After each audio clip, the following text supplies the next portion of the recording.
Jeremiah Love breaks free. Jeremiah Love trying to go 98.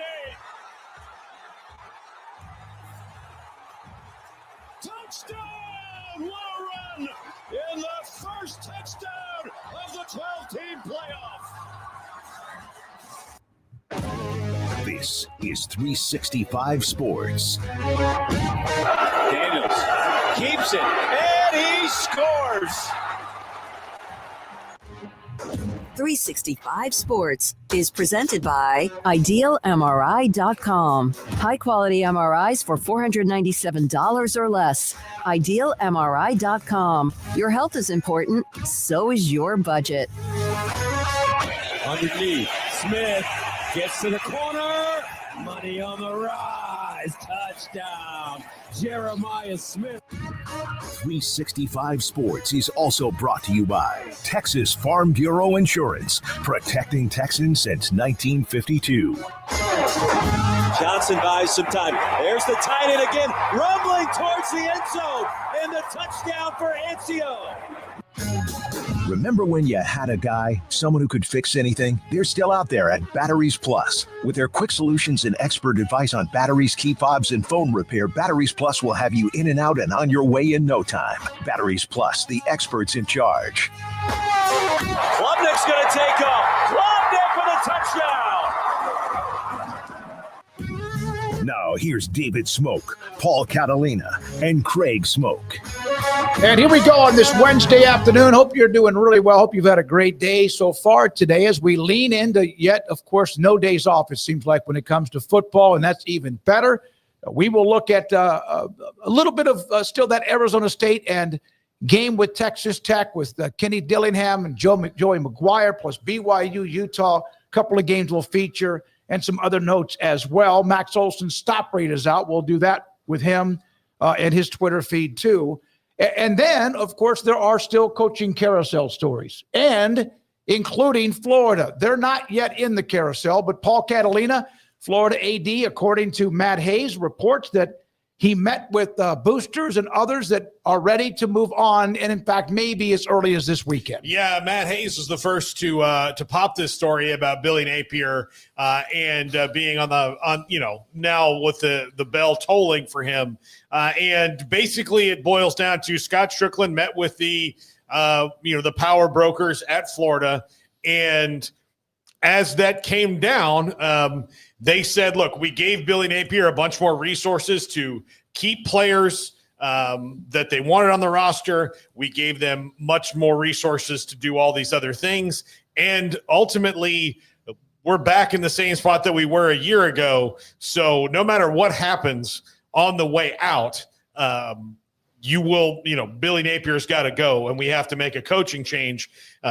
The next questions come as, okay, does Billy Napier stay and ride out the season, which apparently he'll be offered the opportunity to do because there's not really anybody on his coaching staff except Ron Roberts, former defensive coordinator at Baylor, but also a former head coach at two stops along the way as well that has head coaching experience. But if he decides to just go ahead and walk away whenever they make that decision, and they've got a bye week coming up, Ron Roberts is the most likely to be the interim coach. But again, sometimes the interim coach kind of comes out of nowhere.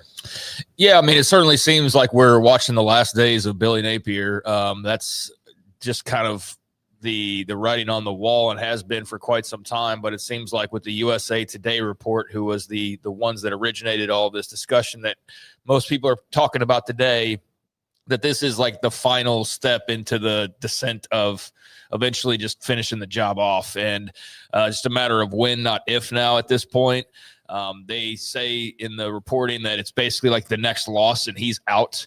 Well, that could be this weekend. That could be certainly every weekend remaining. They've got Mississippi State at home coming up this weekend. They could lose that game. I think Jeff Levy's team's really competitive. Now, they could also win it, but okay, let's say he wins it. All right, you didn't lose this game. You keep going on. All right, well, next week's Georgia. So you got that. You got Kentucky, Ole Miss on the road, Tennessee at home, Florida State at home, all remaining on the schedule. So, yeah, he's got losses coming, and that next one will reportedly be the final straw, so to speak. But interesting to see just the kind of details in that Florida did have a meeting, and they wanted to fire him, and they were able to decide to go another direction with some coaxing and, go invest, get a Dallas Wilson and really – try to ramp this thing up and give Napier a solid chance to win. But, I mean, at this point, it's just like it's every day we're talking about this guy and his job. And every week we're talking about another Florida loss or a win. And it's like, oh, well, they gained some ground back and then they lose. And then it's right back to where we were. So this back and forth has been ongoing for a long time. I know Florida fans would just like to go ahead and cut the ties and start over and bring in another era of football to Gainesville. Here's what I don't understand. If you're just going to fire the guy, regardless of whether he wins or loses, just fire him after this week when you're going to the bye. Like, don't say like, hey, as long as you keep winning, like you're not going to keep this job, but as long as you keep winning this year, we're going to keep you in the spot. If you're fired, you're fired. Like, just go ahead and do it. Yeah, it's just like the message in the report was like he won't survive another loss. Yeah. So – yeah, I'm with you. Like, that's going to happen in the next couple of weeks because I don't think they're beating Georgia. Like I said, they might not be Mississippi State, but that's what the USA Today article had that I was reading earlier. So we can go ahead and I think just go ahead and start putting Florida into the mix. So that would be conversation 10. Goes. That would be 10. Yeah, and that would be arguably the biggest one of all of them, right? So that's the Penn job. State. Penn State. Yeah, Florida, Penn State. Right That there at the top as well. Yeah. Forgot about them for a second, but yeah, they'd be right up there alongside Penn State as the most coveted, the biggest jobs, the most influential jobs. So yeah, I feel like most people were already sort of speculating on that, presumably to be the way that this would go. But now I think in light of today, you're really expecting that, like, yeah, here's the last ride, and it could really happen at any moment now.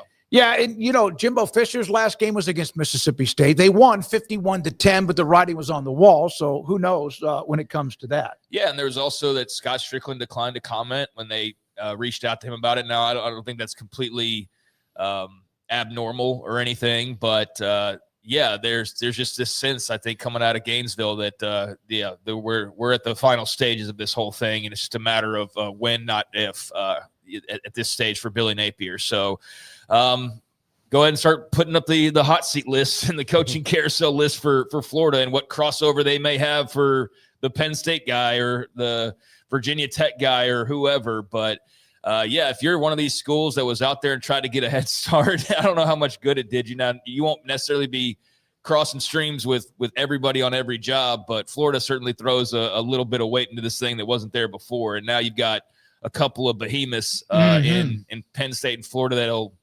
likely be searching at the same time, and then a bunch of other really, really good jobs that are starting to become a mile long of a list themselves. All right, off just the cuff, you have Penn State, Florida, Arkansas, UCLA, Virginia Tech, UAB. That's 6. Oklahoma State 7. All right. Man, wet blanket's gonna. Wet blanket's gonna get. You mad? I was hoping you guys would carry me on that one. Mm-hmm. And there's 3 others. I don't know. I can't think off the top of my head. Stanford is. Yep. Okay. I forget about the one that happened even before the season began with Stanford. So there is a chunk. But Oregon State. Florida. Oregon State's another one just from over the weekend. So there are. There's one more missing too. Yep. But Florida, Penn State are at the top of the list in whatever order you want to put them. Yeah, I think that, like, if you say recently, Florida's had more success as far as winning national titles recently, but it's been a long time since they've been that good. Penn State has had more success on the field lately, being regularly a 9 and 10 win team under James Franklin. So, I mean, like it's kind of one of those things of splitting hairs. Like it's probably easier to get players to Gainesville technically if you have the right coach than it would be if you had the guys that were the same skill level.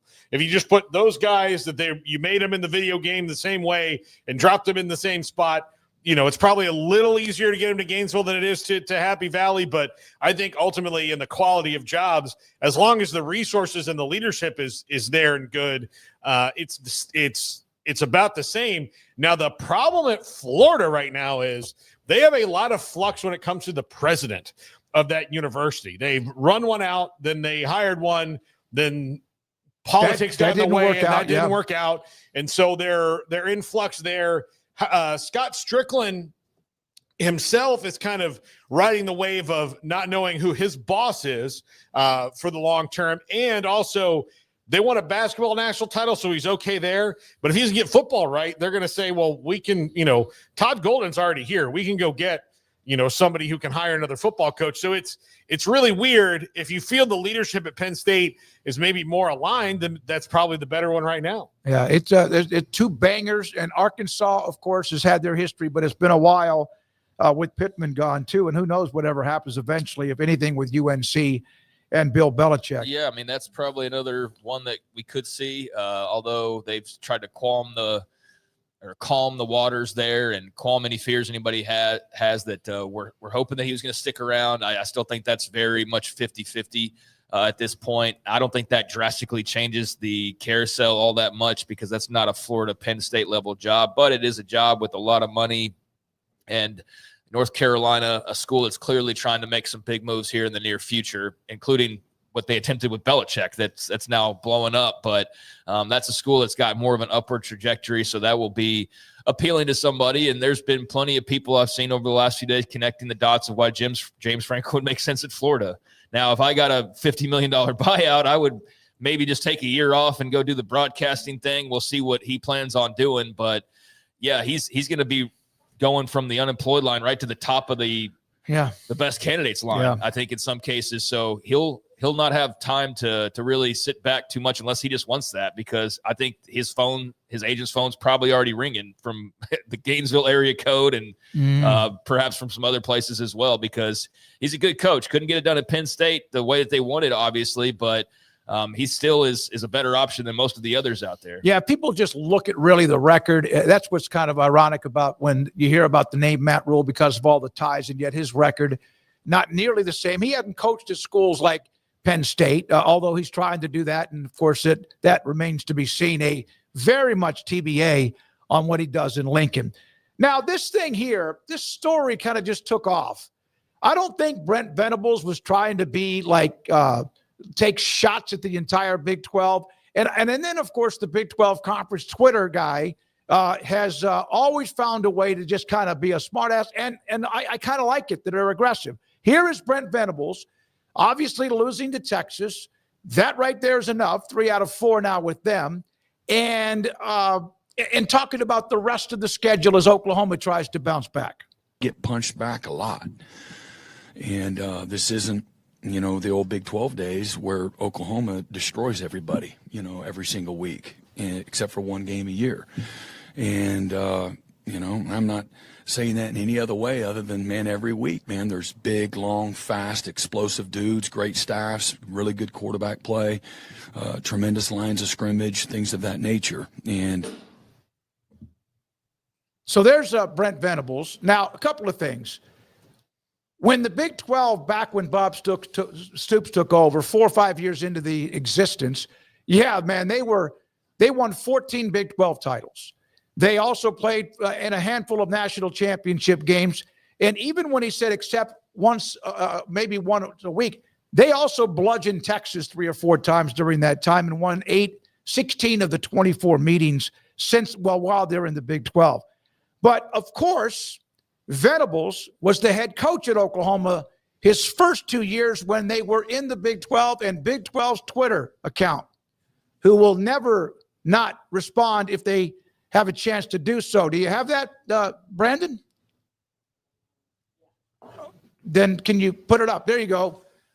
Coach Venables lost 8 conference games in his 2 seasons in the Big 12. Now, he was also referring to when he was a defensive coordinator. And, of course, there's the Big 12 Conference Twitter has at times had some fun with this.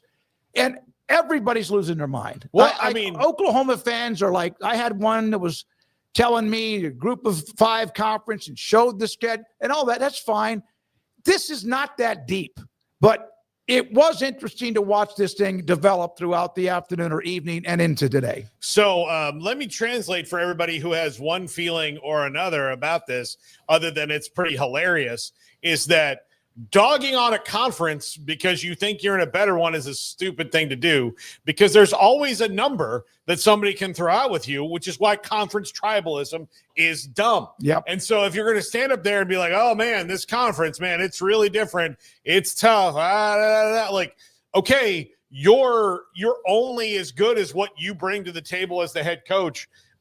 Kenny Dillingham is a bright shining light of honesty, as honest as a coach as you're going to see, where, you know, he did the thing the other day about like, hey, everything's on me. So like, if we make a bad personnel decision, all that, like, it's all on me. So I don't have any illusions that it's this guy's fault or that guy's fault. It's all on me. So you win, you lose based on, you know, how the head coach runs the program. And so if you're in conference A or conference B or whatever, I don't know, calling the other one out is just so stupid, other than just saying, hey, this is a tough league. College football is hard now. There's parity all over the place. We don't know what's going to happen each and every week, but, you know, he set himself up to get burned by the Big 12, and they rightfully burned him. Yeah, I mean, obviously, I'm an Oklahoma fan, but it doesn't mean I agree with everything. I'm not some blind fool that just follows along with whatever they tell me to follow along with. So I have plenty of opinions that go against, like, the general direction of the fan base and all of that. I do think that Venables set himself up, but I don't think there was anything malicious behind it. I think that he wasn't like, man, I'm gonna really shoot an arrow at the Big 12 today. I'm gonna take a shot at these guys. I think what he was just trying to say was that it's for Oklahoma fans an adjustment period of going from years where you were the top dog and you did run through the league more often than you didn't, and now you're eating losses in 1 year, the same amount that you would take 2 and 3 seasons to experience. And what is the difference? Well, him as a head coach, for one, but also it's the league they're playing in. And I think by really almost every metric you can imagine, the numbers would bear out that the SEC is a tougher league than the Big 12. Mm-hmm. I think the rankings say that. I think anything you want to look to says that from top to bottom. Now, that doesn't mean it's as much of a coin flip week to week like the Big 12 is, where everybody seems to be like they're on a pretty even keel. I do think there's some greater disparity in the SEC, where, yeah, the 16th team isn't the 8th best team in everybody else's conference. I think that gets blown way out of proportion. But I think the message he was just trying to send is like, yeah, we're losing more now because we're in a tougher league.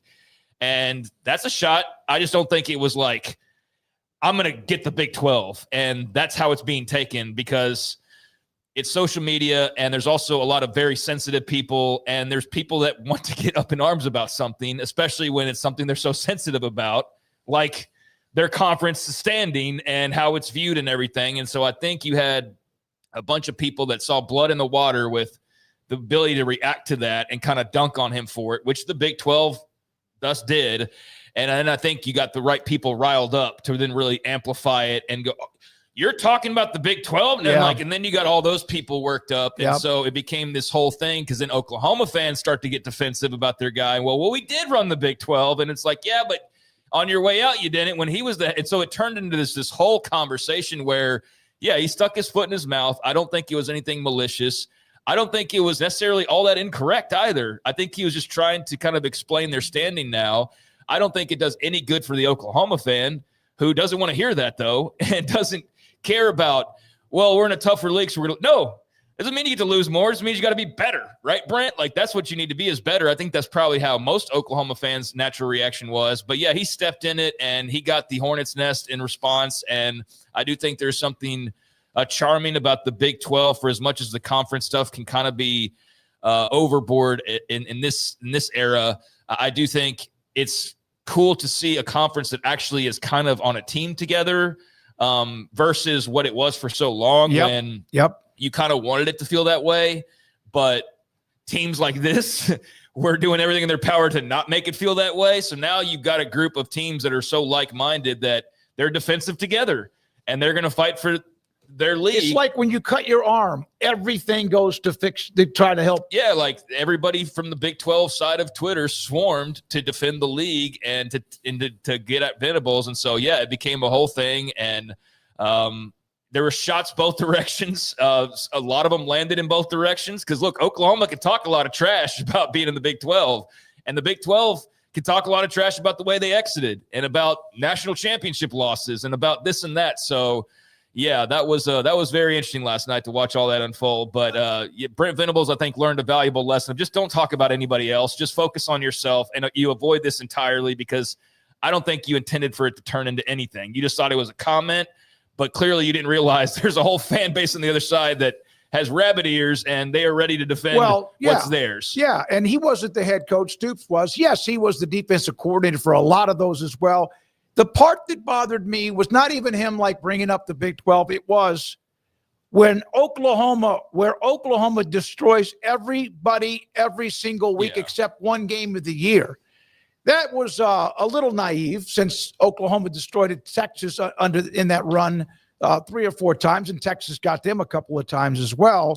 It was a little petty. Yeah, no, that comment in particular, that's where if he was trying to take a shot, that's clearly where the shot was taken. Yeah. Because I don't think it's out of pocket to say Oklahoma ran the Big 12. I mean, they had consecutive conference championships that say that. But, yeah, when you start to say, oh, well, basically the only game they ever worried about was Texas, yeah, that's bullshit. Because Baylor got them – not Iowa State, but Oklahoma State got them a few times. Got them. Kansas State got them. Yeah. By the way, in the year that they won their last national championship, that was a hell of a team, and they destroyed UT that year by 63-14. They beat A&M by 4. They beat Oklahoma State by 5. Beat Kansas State twice by 3, and also by 10. So it's not like they just ran the table, although, yeah, they put up some numbers with that offensive attack that they had back in the day. Someone said on Twitter, how would you guys describe whoever is the one, an analogy or however you want, who is running Big 12 Twitter? What kind of personality is that? Is that whoever it might be, man or woman? A smartass.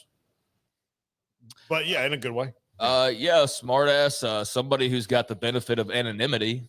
Mm-hmm. I mean, that's the only part that I don't go like gaga over this because it's really easy to say anything when you're just some general term of something. Like it's a lot different when you're Bill Jenkins and you're going and dunking on Brent Venables. To me, it's somebody who's empowered by anonymity. I think so.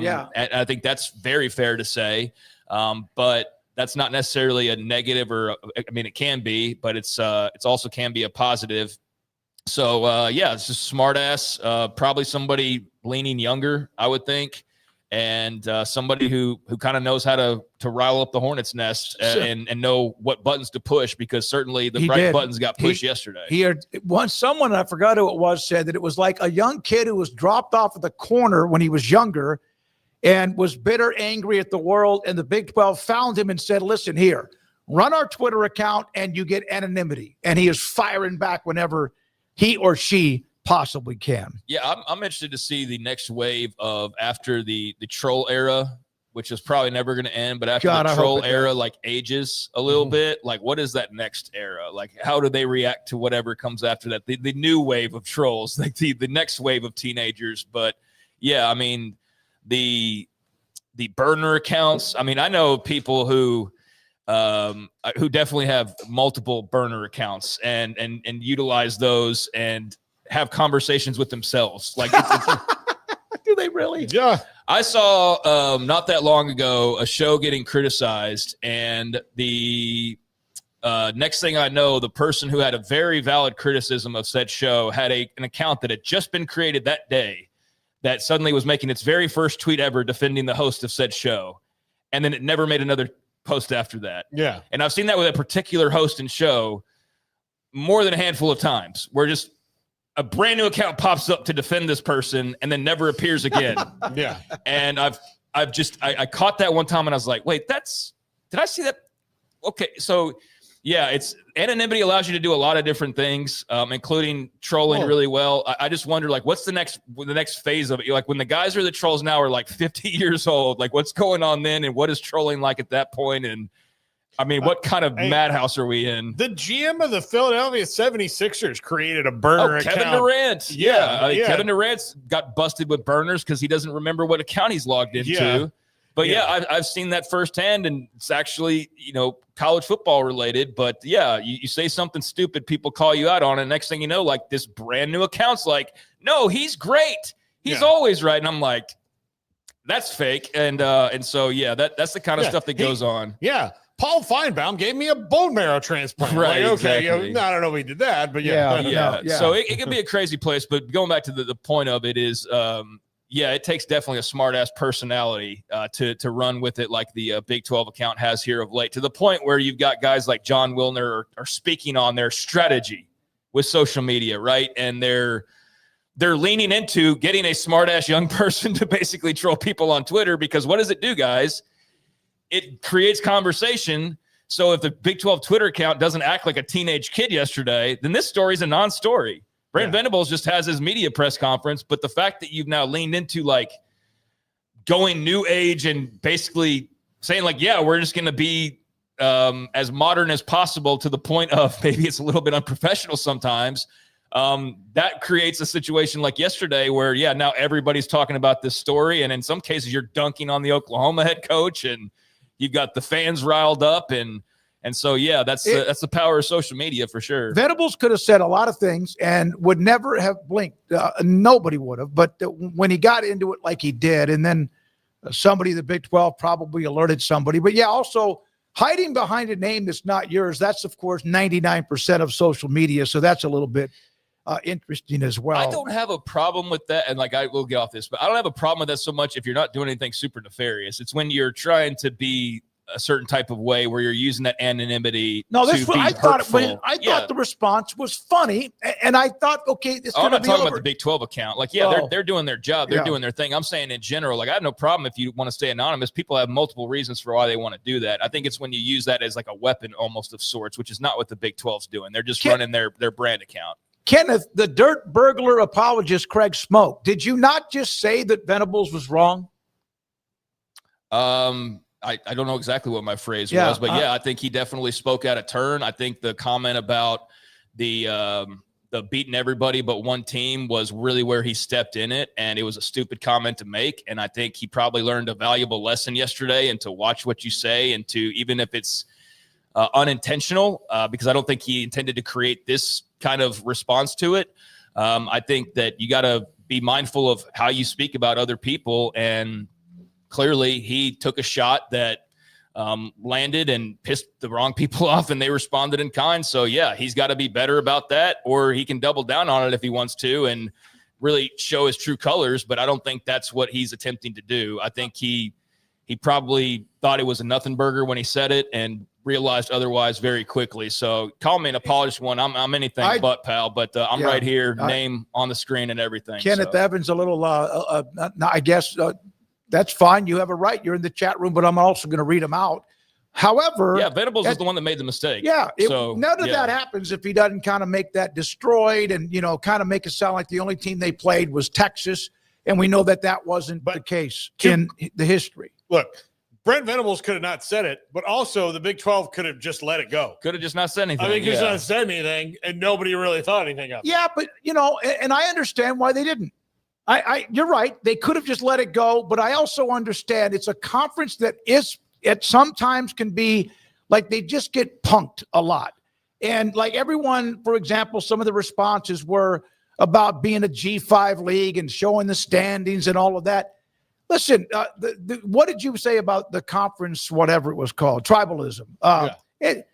It's gotten to the point. Well, Brent Venables, is it grape or cherry Kool-Aid? That's all I want to know. And look, and part of that is just the reaction and personalities. Like, I'm a person who I'm not 100% immune to this, but I mean, I'm not this way. I don't mean to disrespect anybody in chat. I just don't care what anybody says. Like, I'm going to believe what I'm going to believe, and I'm not going to like get riled up by something on the internet or in a press conference. And I understand what the Big 12 is trying to do, but like, Again, if they let it go, like nobody would have known the wiser. Yeah. Yeah, I understand why they took the shot. They saw an opening and they took it, and it created this story. So they did exactly what they intended to do and what a social media guy would want to do. So he was doing his job. Venables misspoke, and I guess that's kind of where I fall on it. All right. Kenny Dillingham and Arizona State will host Texas Tech. Of course, BYU and Utah. A note about that in just a moment. But Dillingham, he made it clear yesterday or so that the day-to-day with Sam Leavitt was legitimate, and I'm sure Kenny Dillingham hopes that Leavitt will play it. I got a good feeling he probably will too. But also, when he was asked about whether Leavitt was available or not, it's almost like the Oklahoma and John Napier thing. He was available, and they still lost. And it's almost like had he not been available, would there have been any kind of like, well, yeah, but no, it doesn't matter who you have on the field or not. Yes, sometimes it's a pretty obvious thing, but here's Kenny Dillingham on not using whatever when it comes to Leavitt or not as an excuse for losing the game. I mean, I think we're going to have a conversation here tomorrow morning in terms of what that looks like. I thought he moved around pretty good today. I thought he moved in the pocket a little bit today. You know, last week he never left the pocket, so we didn't really know. Today he moved around in the pocket. Which was a positive, so he looked more like himself. So I think we'll have a conversation, and then by tomorrow, when the injury report's out, we'll disclose the honest truth again, and we'll see what rumors come about. By the way, he also said the emotional change by using anything like that, if Leavitt plays or not, as an excuse is softness. You get your butt kicked, you come out here, you change something so you don't get the same result, because that's not what defines us. He also went a more physical in practice this week because he didn't like the way his team reacted to Utah pummeling them last week in that game up in Salt Lake City. Yeah, they got bullied and beat up, and it was one thing to not have your quarterback. It was another thing entirely to have Utah just running all over you and moving you around like you were some mannequin or something like that, just in their way. And so there's definitely a need to get back to being physical. That's part of what made them really good over the last year and a half or so. But of course, so is Sam Leavitt. So that's a downer. And certainly when you know how much of a step down that can be, as we witnessed last week, I'm sure there was a little bit of that spirit that was crushing that locker room. But yeah, you got to rally and make up for it in other ways. And I don't feel like they really answered the call last week. They didn't do enough to help Jeff Sims, no matter what he did or did not do. The defense did not play well enough against Utah to give them any more of a chance to possibly win that game. And maybe they could have played their best and had no chance regardless, but they certainly didn't put forward the best effort to have a chance in that game. So yeah, they got to get over the Leavitt injury thing, if there is something to get over there. I do feel like there was a little bit of an emotional hit that was evident in the way that they played, but yeah, you can't let that linger. And we'll see if he's able to play. I sure as hell hope so. I want to see the best players on the best teams in the best games. And this is a game where I think we missed out last week with him not playing. That went from a big, cool game to just nothing really. And it was something for Utah, but I know what you mean. For Utah, yeah, of course it was. But I mean, for everybody else, it was just a game. It didn't matter one iota versus what it should have meant. And so this week, another game where it should mean a lot. But we'll see if Sam Leavitt plays. Either way, you go out and play the way you did last week, you'll get crushed again. You'll lose by 52 points. Yeah. So I mean, you gotta bring your A game regardless of who's behind center. The line, by the way, has dropped 4 points with the advent of the news that it was 11.5 yesterday, and now it's 7.5 as it trends more maybe in the direction of Sam Leavitt playing. But if you find out he's not going to play, that line's going to move again in a hurry. Okay, where's the game at, right? It's in Tempe. In Tempe. For them to be a 7.5 point underdog at home, that right there, a home team gets like 3 points just because they're a home team. So that means that that's a pretty big spread, especially for a home team. It was theoretically 14.5 yesterday. Yeah. No, now in some ways, it's really more 10.5. But yeah, if Sam Leavitt plays, then they have a shot to keep this, within a score or whatever, according to Vegas. But it also shows what Vegas thinks of Tech right now. And what that has a lot to do with it too. The respect for what they've done as well. Joey McGuire on what he expects for Arizona State at the quarterback position this weekend.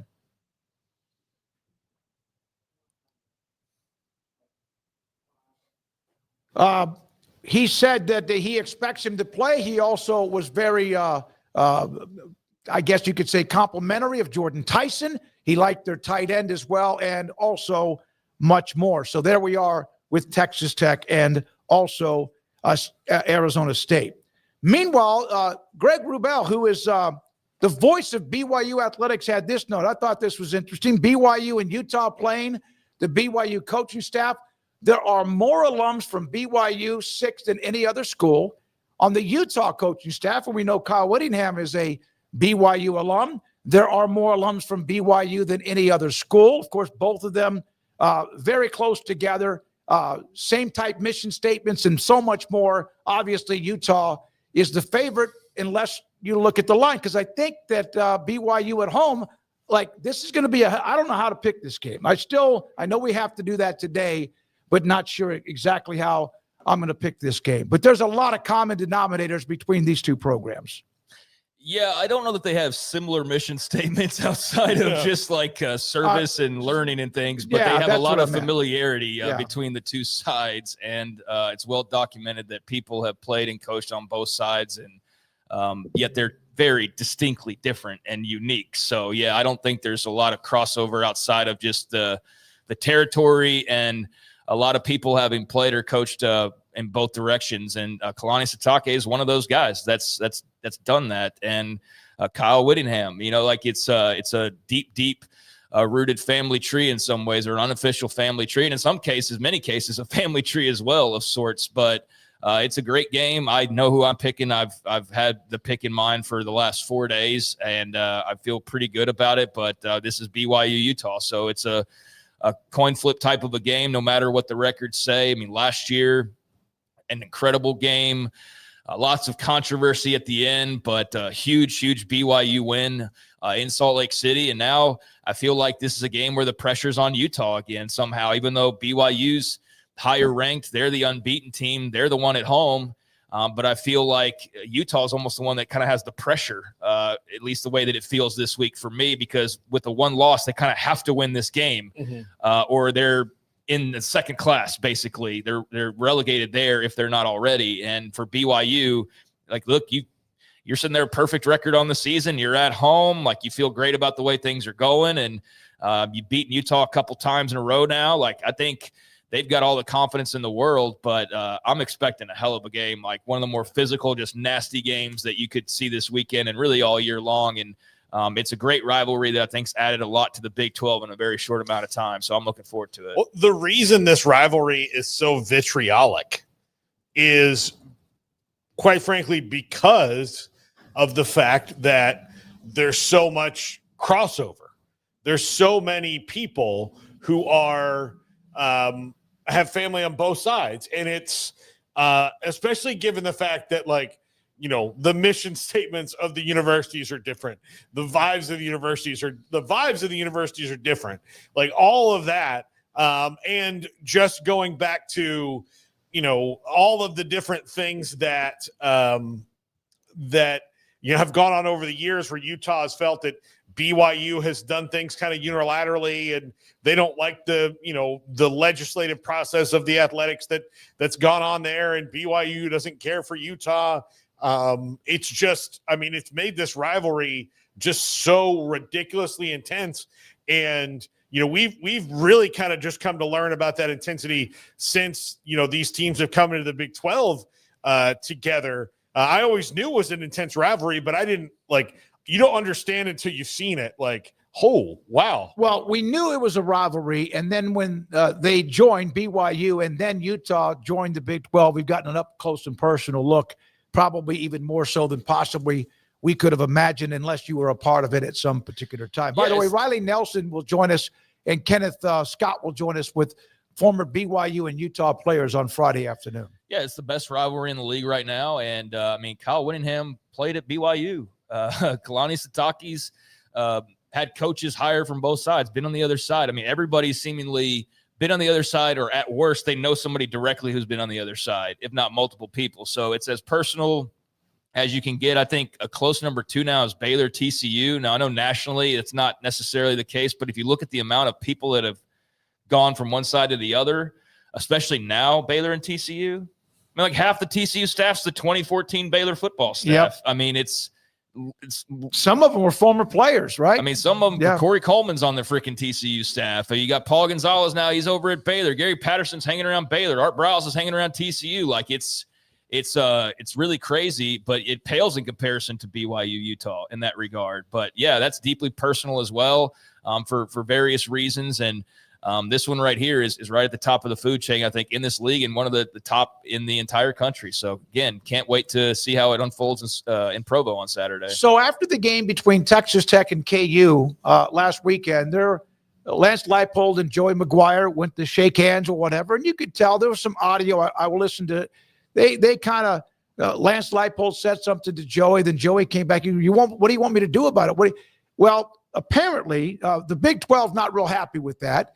They fined Texas Tech and Kansas both $25,000. Not for that at the end of the game, but they would fine Texas Tech repeated instances of objects being thrown onto the playing surface, which they knew they would be fined. Kansas has been fined because of what Lance Leipold said, questioning, according to the Big 12, the integrity and professionalism of both the conference and member institution when he made a comment about a pocket knife had been thrown at one of the members of the KU staff.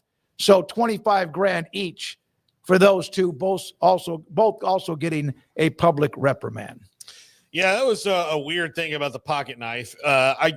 I kept waiting for video on that. Like somebody would have had a video, like, there is video of it that apparently is out there. It's in the article, and they saw and found the pocket knife, a player on the field near the sideline, and went and handed it over to an assistant coach. But there's no indication that it was thrown. Yeah. Like a player just saw it and found it and went and picked it up and was like, "Here, coach, here's the pocket knife." And then wherever that went from that to Leipold saying that a Tech fan like threw it at their sideline and all that, that's in Leipold's corner of wherever that came from, which he's clearly now walked away from. But that's where that all stemmed from. What did you see the video?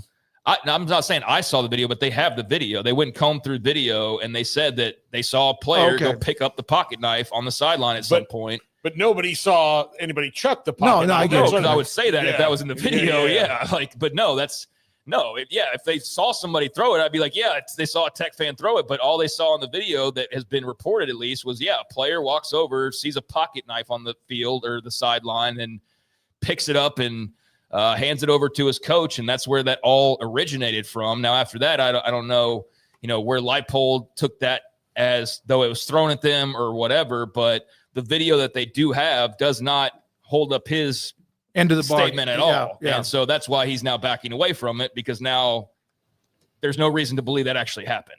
Let's break right here and come back with a few of the other headlines that we have, including Ole Miss in their quarterback situation. Will there be a change with the former starter getting healthy? I can't imagine there would be, but that's coming up next, along with the stop rate from Max Olson and more. 365 Sports, this 365 Sports up until, whenever we decide to leave between 5 and 6 later on this afternoon. Petty Clinic, lowt.com. Dr. Kent Petty can help you become the high-performance man that you want to be, need to be, and used to be. Dr. Kent Petty will set you up in his staff. If you contact him, he's just not going to, out of the blue, go, "Hey, Frank," or whatever it is. You got to contact him on their website, Petty Clinic, Low T. There's email, there's a number, or there's also an area where you can type in what you're looking for. If you feel like there's a symptom that might be low T, your sex drive's not the same, your performance, your sleep habits, you're lethargic, something's wrong. It might be 1 out of every 3 or 4 men. It is low testosterone. His staff will set up an appointment for you to go give your blood, and he will get the results, look at it, and look at your testosterone level.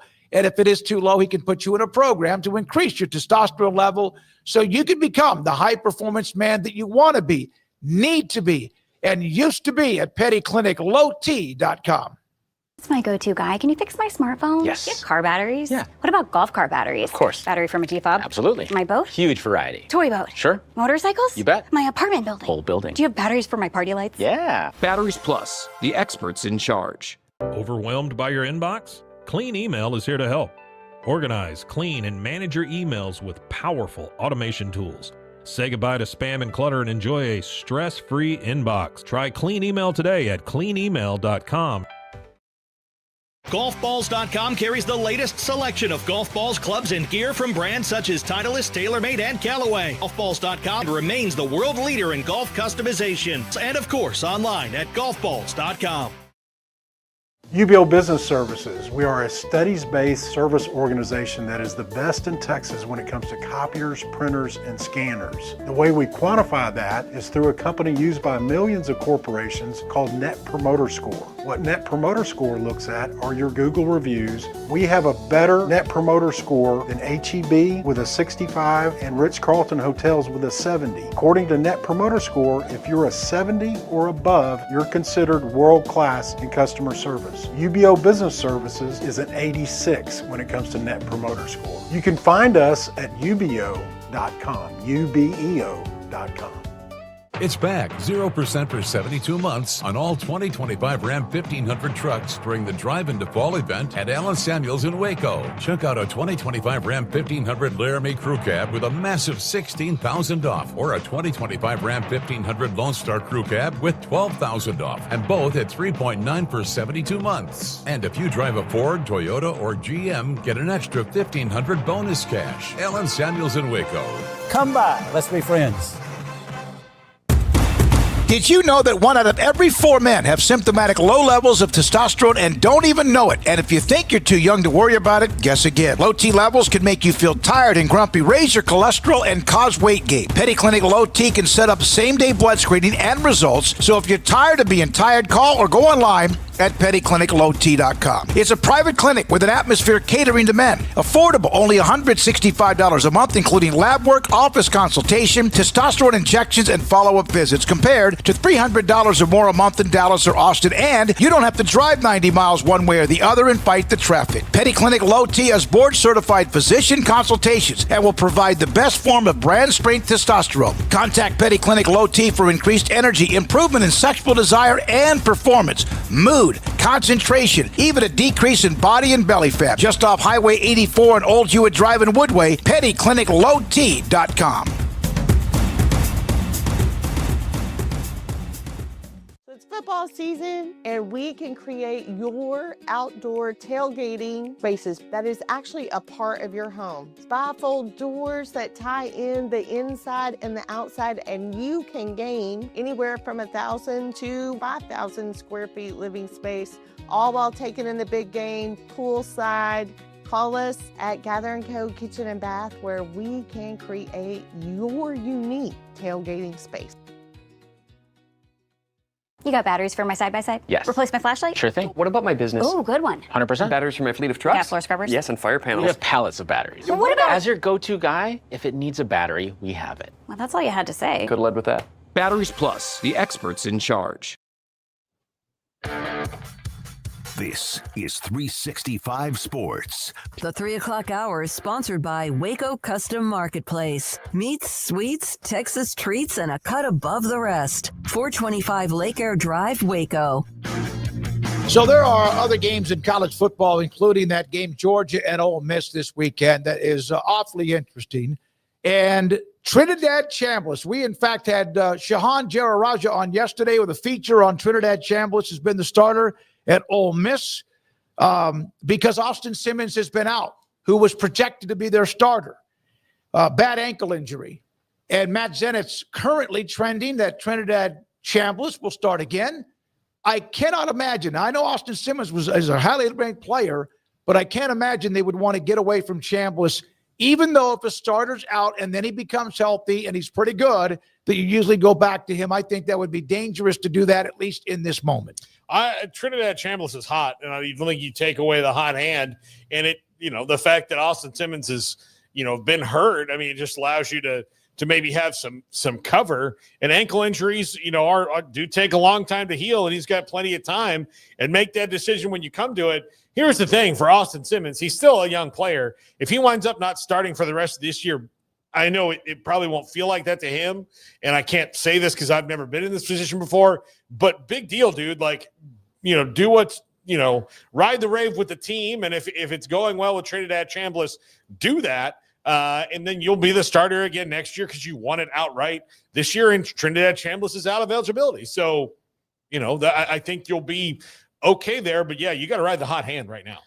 Well, Austin Simmons is also not apparently fully healthy, so it's kind of easy to make that decision when you can sit back and ride the hot hand, and you don't have to worry about losses, eating you up in the meantime. This is not your typical backup quarterback situation where you fall off a cliff like Arizona State, for example. You got a guy who's actually maybe just as good, if not even slightly better. We'll never know, I guess, but Chambliss has done what you hoped Austin Simmons was going to be doing in that spot. And yeah, if he's not healthy, he's a huge investment and you're winning regardless. What's the point in trying to get him back? Like, other than to satisfy maybe his ego, and I don't even know that he has one. He's probably somebody who wants to be as healthy as he possibly can. So yeah, if he's still on the mend and you're winning football games, I think it's a pretty easy choice by Lane Kiffin, and excited to see this game this weekend. And I think the Chambliss story is one of the best ones in college football this year. So I hope that he continues to keep it rolling, and I hope Austin Simmons gets healthy, and that'd be a hell of a 1-2 for Ole Miss to decide what to do with it. But yeah, until Simmons is healthy, I just keep rolling with what they're doing, which is what they are clearly going to be doing. He's still a story. Vanderbilt, before you put it up, Brandon, let me discuss this with Craig and Paul, but Diego Pavia is still a great story. And he was a great story last year because Vanderbilt kind of started coming out of nowhere, and he was a main reason for it. What is the story like that this year? Is Chambliss one of them? I think Chambliss is certainly one of them because he was at Ferris State, for crying out loud. He really didn't focus that much. You read Shahan Jayaraj's article on football. It was his secondary sport. Then he got the opportunity, and he just got better and better. Started for a very dominant FCS team in Ferris, or Division II team in Ferris State last year. Got his opportunity, went to Mississippi State, just got better and better and better as things went on. So I think he's certainly a Pavia like story this year. I think that Jared Verse is probably the best one of them all, and that here's a lanky kid that went to Albany that now through the years is probably the best young defensive end in the NFL that nobody noticed. And I think that more and more teams are going to start calling up the Ferris States and Albanys of the world, or not them, and asking them because they don't want to lose them, but basically looking at it and like, oh, hey, who's this kid that didn't have protein shakes in high school that we're going to be able to turn into a monster? So yeah, I think it's a fantastic story. Yeah, that's why I brought it up. I wanted to bring it up. And speaking of now, Vanderbilt has played 77 games versus top 10 teams since 1978. That's only 47 years ago, nearly 50 years ago. The game with LSU will be the first time the Commodores have been favored in one of those games.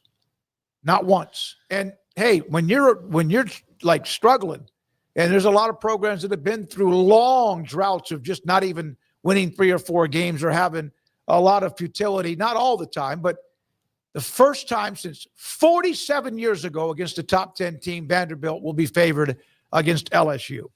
Yeah, it's a great story, and I do think that Chambliss is a kind of a Pavia-like story this year as far as guys who have made an impressive jump up. So, I think that's cool to see, and one of the more positive byproducts of the transfer portal. It's easy and very convenient for everybody to always look at the negatives because they're glaring and right there at the surface, but there are some cool opportunities that guys have been given to show their skills on a bigger stage that they wouldn't have been able to do 5-10 years ago. So I think that's great. And Chambliss is a story that I hope continues on because it's been really good. But on this front, I don't really feel all that surprised by this. Vanderbilt was a doormat. Vanderbilt was, hey, quick, name the worst team in college football. Vanderbilt, I mean, they were like one of the first teams anybody in any region of the country would mention. No matter if you were out in like Eugene, Oregon, like who's one of the worst teams? Vanderbilt. They were a doormat for long stretch. And here in the last couple of years, that quarterback and other investments, Eli Stowers and various others have really turned the ship in the right direction, and excited to see what Clark Lee can keep doing with that thing. Post Pavia, what does that look like? Like what quarterback comes in to fill those big shoes that he'll eventually leave? It's cool to see that they're getting some respect, and it's cool to see that it's to the point that they're favored over an LSU, which you never would have imagined. in many years, if not all years. So when it comes to Vanderbilt and LSU matching up. Well, Indiana did it. They had Curtis Rourke, remember, and then all of a sudden they have what they have this year with the young man from California who's been very good. And so maybe Vanderbilt can follow Fernando that up. Mendoza? Yeah. Yes. I just mentioned, Fernando Mendoza, number 2 right now in the what we showed yesterday when it comes to the Heisman. So they've been able to go year to year, at least so far with Cignetti. And I wonder if Vanderbilt can try to find that same magic after Pavia. Now that he's also said he's not coming back, even though they said he probably could legally. Well, yeah, I wonder, do they have somebody on the roster that they're developing, or does Vanderbilt have to be let's go find a guy, out of New Mexico, somewhere else and bring him in to run this offense? We'll see. But yeah, I think that's the other thing that's going to be hard for even schools like Vanderbilt, SEC schools, to do is find a quarterback, keep him, and develop him over the years. So they might be on the, like what Notre Dame did for a couple years in a row, is just you go pluck a guy and then you start him until maybe you can get to that point where you can sell you. Like, part of the problem that Clark Lee is going to have is, you've had these great couple of years, coach, but Pavia's gone now. And then he's like, but we want you to be the next Pavia. And he's like, but I could also go here and be, the next Bryce Young and all those things. So it's going to be tough. So they need to kind of proof of concept beyond these couple of years with Diego Pavia's there. You got Will Muschamp's son is on the depth chart. They got 6 quarterbacks. Most teams do. Well, the main guy is that Blaze Berlowitz kid, who's also from New Mexico. That's the main guy. But I don't know what their plans are beyond this year, because I have not given any thought to the 2026 offseason already, given where we are. Lord. But I know that Blaze Berlowitz guy. There's obviously the Pavia similarity and coming where he's coming from. So, we'll see, I guess, in 6 months what their plans are. But they're set up very well in large part due to Diego Pavia. We will have the Big 12 Mojo rankings from Craig here in a moment. We'll also have our college football picks a little bit later on, plus Brett McMurphy at 4:30 and Zach Gelb at 5. But Max Olson updates us on the stop rate, the defensive teams with the best stop rates. And at the top, we got 2 schools out of the state of Texas. In fact, Texas Tech 1 and Texas 2. Even when Texas was not playing well and the offense was kind of hit and miss, the defense playing well. They got a really good defense. Ohio State, of course, Oklahoma. And then you see nobody really. Toledo's on that list, James Madison, San Diego. But there we are, the latest after last weekend with Tech and Texas, Ohio State, Oklahoma, LSU 1 through 5. By the way, look at 14 and 15 there. Louisville and Miami. They play each other this week. Yep. So we'll see if that holds, and that game is low scoring. There, Louisville beat Miami last year and was that was kind of maybe the bubble popping on them getting into the national championship discussion. I think. They still had a chance down the stretch and then lost again. But this one, Miami's going to be out for blood. But Louisville also, they're trying to make their own statement in the ACC as well. So that game could probably wind up being fairly low scoring given the stop rates from both of them. Utah at 18. Of course, you have teams that are all in the chase right now at the top of the standings rankings, with Miami, A&M, and Alabama 15, 16, and also 17. All right, when we come back, Craig Smoak with the Big 12 Mojo rankings. How much changed from a week ago? His thoughts, 4 teams at a time. And then we discussed, and also we'll hear from you in the chat room too. And this is 365 Sports. The Baylor Club inside McLean Stadium off I-35 in Waco. Off last week. On the road, Baylor football this week playing TCU. And just around the corner, they will have various specials for you the next time that Baylor is also at home. Also, by the way, don't forget the Christmas holidays, the Thanksgiving holidays in general. And a lot of times businesses will have Christmas parties or whatever for the employees, whether it's a small business or not. And they do have space available for you. If you want, that is available. Call them, get in touch with them, get in touch. Say, hey, I need somebody in special events. We would like to maybe have a Christmas or holiday party at your venue, bringing back Friendsgiving, Santa brunch, candlelight dinner, and other festival festive traditions too. Now, 10-year renovations are done.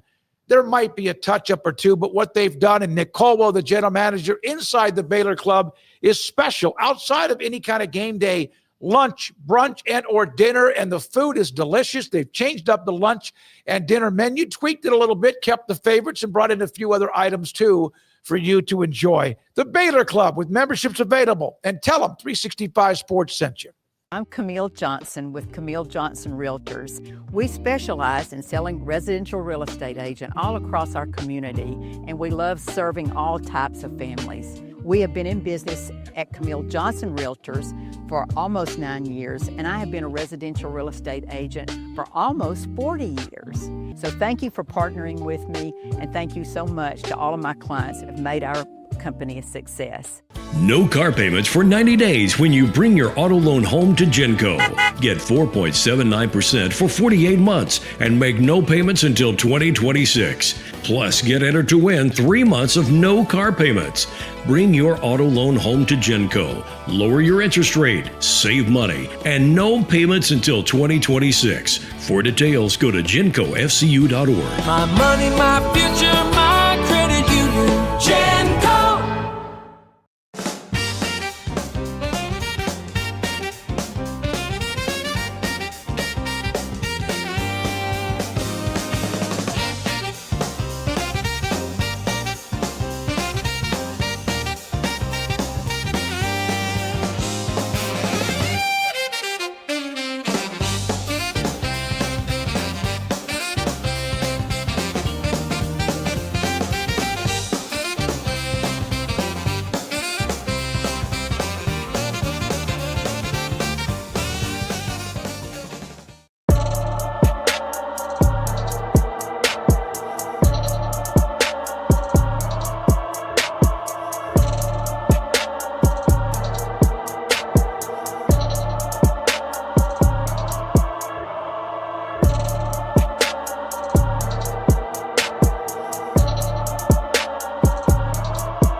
This is 365 Sports. The 3 o'clock hour is sponsored by Waco Custom Marketplace. Meats, sweets, Texas treats, and a cut above the rest. 425 Lake Air Drive, Waco.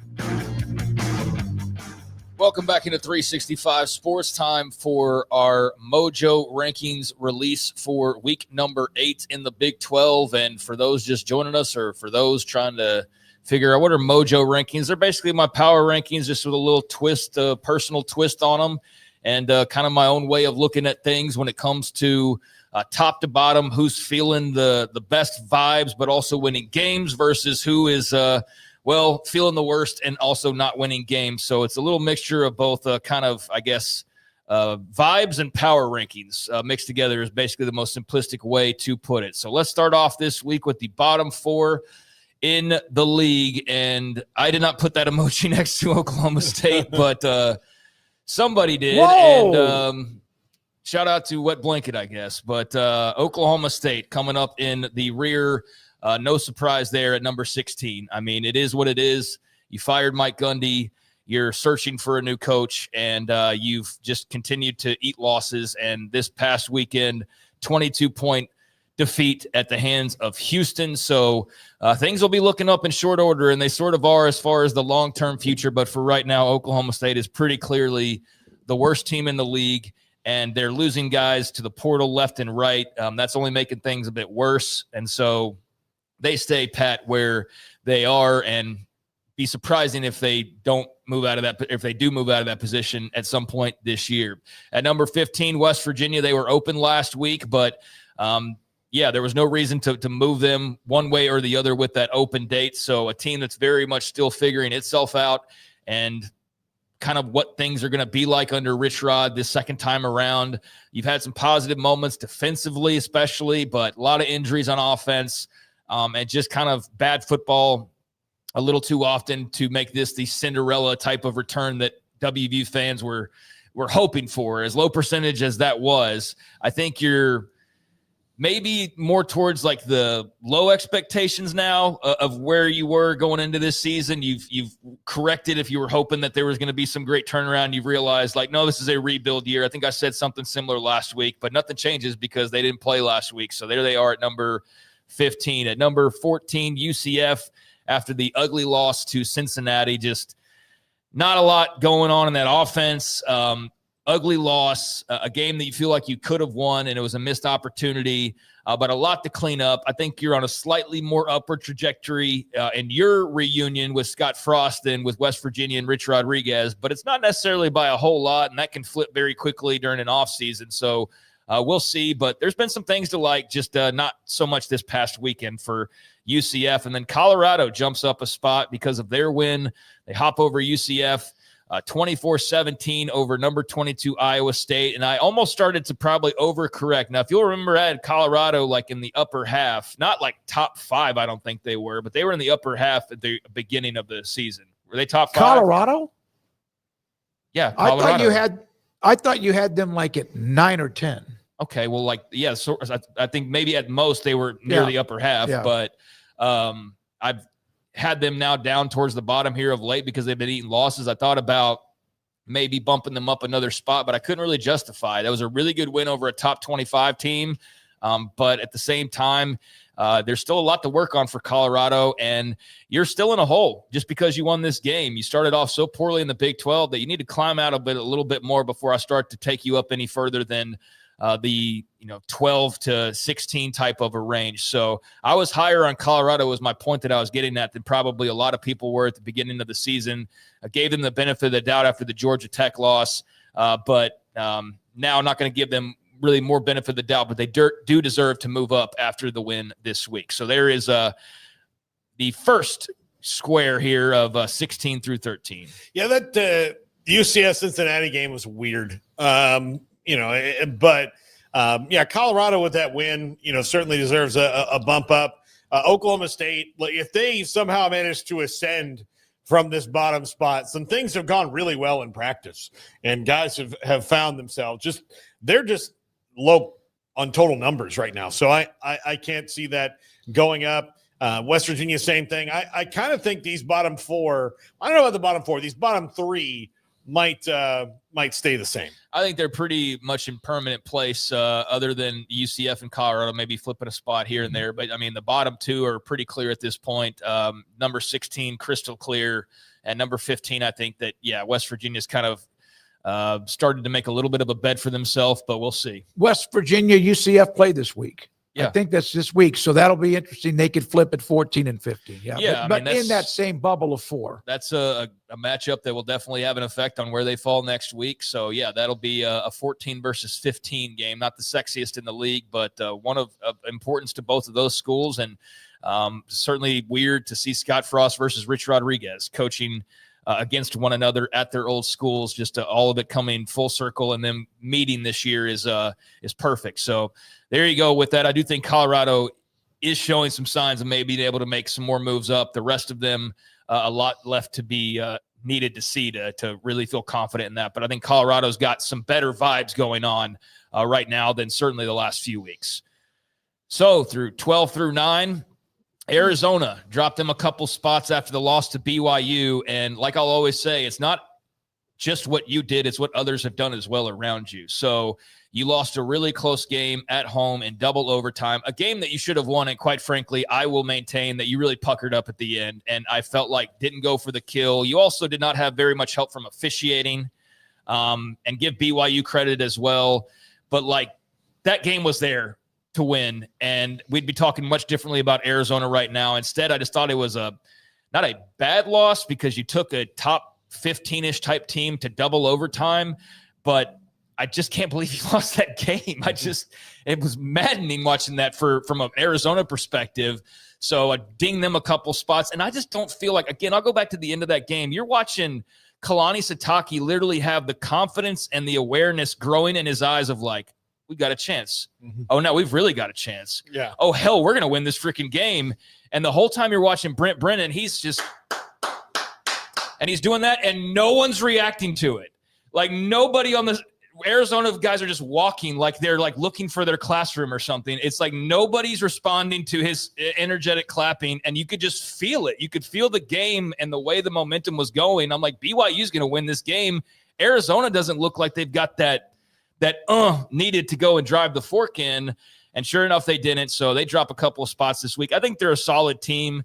I don't think they're a Big 12 contender, but I do think they're capable of beating just about anybody in any given week, except for maybe a Texas Tech or a Utah at their best. But they gave BYU all they could handle. I'll give them credit for that. But you did lose the game ultimately, and I did not like the fashion in which you lost it. So then Kansas State, a team that if anybody's on the rise right now, it would be the Wildcats after that 41-28 win over TCU. And just a really good performance. That's exactly what people were expecting from Kansas State when the season started. And so for all the hand-wringing and the negativity, like maybe they're getting it together. I'm not going to go overboard because overboard would be putting them up at like 9 or 8 or something like that. But I do think that they are moving upward. They didn't just beat somebody. They beat TCU. I think there's some value in beating a team like TCU, who I do think is pretty good. But I did like what I saw from Kansas State, and I think that there's something to build off of there. So we will see if they're capable of doing that. A lot of teams have open weeks this week, including them. So they'll get to ride that win into the off week and then try to build from there. And another thing about Kansas State you need to acknowledge is that they were not all the way healthy, and that to have Dylan Edwards is a massive difference in not having Dylan Edwards. And just him alone, not to mention others, is a game or two improvement on what you have otherwise. So they could be getting healthy at the right time and getting their confidence at the right time, but I do move them up a spot. Kansas down 2 after the loss to Tech. I don't knock them too hard for getting blown out by Tech because I think most everybody in the Big 12 is going to get blown out by Tech. But you do get dinged when you lose by 25 points. I don't care who it was against. You lost by 25 points. So they drop a couple of spots. And Sunflower Showdown right around the corner. That game went from looking like it was a KU no-doubter, even though it's a rivalry game, you never know. But now I think it's much more interesting looking than it was even a couple of weeks ago. And Houston, I'm still not convinced that they are. I think Kansas is a good team, by the way. I think they'll have some say. They just ran into a buzzsaw. But with Houston, I've been hesitant with them because I'm still not convinced about how top to bottom good they are. Defensively, they're in the upper tier. There's no doubt about that. But their offense leaves a lot to be desired a lot of time. Now, that changed last weekend. But who did they play last weekend? They played Oklahoma State last weekend. So everybody's going to score points on Oklahoma State. So I don't give them a ton of credit, but it was a good look. I like Wegman. I think Houston is probably getting a little bit disrespected, given that they're 5-1. I can also understand where you look at that and go, well, they haven't played the best of the best just yet. Like, I mean, I know obviously they got buzzsawed by Tech. That's their one loss, but they're 5-1, dude. Like they're there, they're in the mix, and they're a good, solid team. So they deserve some love, and they are all the way up to number 9 now. Look at the big. We think there's 3 green arrows and 3 red right below it, like up and down and up and down and up and down, which is really kind of what the conference can be. Yeah, it is. And Craig, you mentioned getting Dylan Edwards back. Joe Jackson had something to say about that this last week. He put a really good game, against TCU. So they maybe like I said yesterday, Craig, they can shake the curse of the leprechaun. I don't know. But they got to win over TCU, and that's big. Kansas can't run the ball or stop the run consistently. Now, they have good running backs. They have LaShawn Williams. They have Daniel Highshaw, who's back. Jalen Daniels can run the ball, but they need to do that a lot better and more consistently to be able to kind of hold on to leads better than they have. And then their defense just cannot stop the run. And we saw that against Tech this week. I didn't think that Kansas would win, but if they want to keep from dipping every single week, they're going to have to improve on that. Even though they're not going to play Tech again, they're still going to play teams that can run the ball. Yeah, and I think to make my point clear on Kansas State, they've not been like a guy that they were going to rely heavily upon was Dylan Edwards. They have not had him. And I think we consider that when talking about their struggles, but that's part of why they are where they are. So we'll see if that ever works out. I mean, he's forever injured, it seems like, but Joe Jackson did pick up the slack, and it just felt like that was the team they were supposed to be. Like that was more of the look of the team. Not necessarily all of the numbers aligning because they didn't have like a gaudy number of rushing yards, but they had a strong game overall, and that was just refreshing to see from Kansas State. So if they can ever get Dylan Edwards back and fully healthy and they're hitting their stride at the right time, then that would be a huge boost. And I think they're still capable of winning games, but last week was the first time it really felt like, even if it wasn't the full package, that like that's the way Kansas State was expected to play, is to go out and win a game like that against TCU. Yeah. So that was encouraging to me. Yeah, they looked like themselves. Yes. Yeah, well, they were explosive. And maybe a lot of that has to do with TCU's defense, which we're going to see two explosive offense against each other when they play Baylor this week. But they took care of business. They had a little bit. It wasn't just Avery Johnson throwing the ball, but as you mentioned, Jackson was fantastic. They needed somebody to step up, and he did.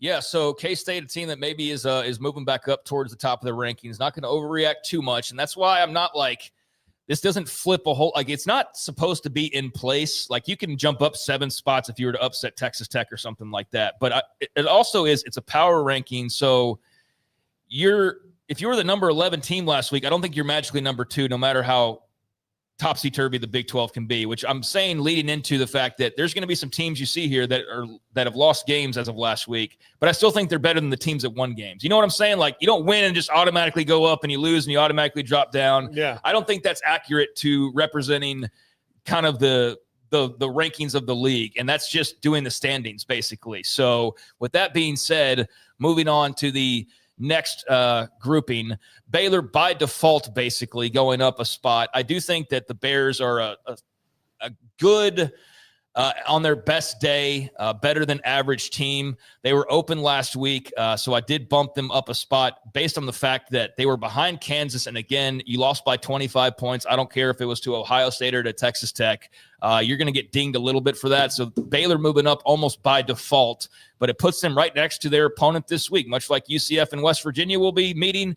We'll have a meeting between number 8 and number 7 as TCU stays pat where they are. And so does Iowa State. And they both lost, but just because you lost doesn't mean I'm dropping you under Baylor, who didn't play last week, and I'm going to drop you under Houston just because they won last week. And these are the teams that I think are the best teams ultimately. I think TCU, Iowa State, both had tough losses, but I still think they're in the top half of the league as far as the best teams go, and was not going to push a bunch of people above them just simply because they lost. Meanwhile, Arizona State dinged them 2 spots because of the loss to Utah. I mean, not just a loss, but a brutal loss to Utah by 32 points. No Sam Leavitt, obviously. So, yeah, got to move the Sun Devils down. But now, with the news that he could be back as soon as this weekend, not going to drop him off the page. Just a couple of spots there because I do think if he's back, they are still one of the handful of best teams in this league. So, Sun Devils at number 5.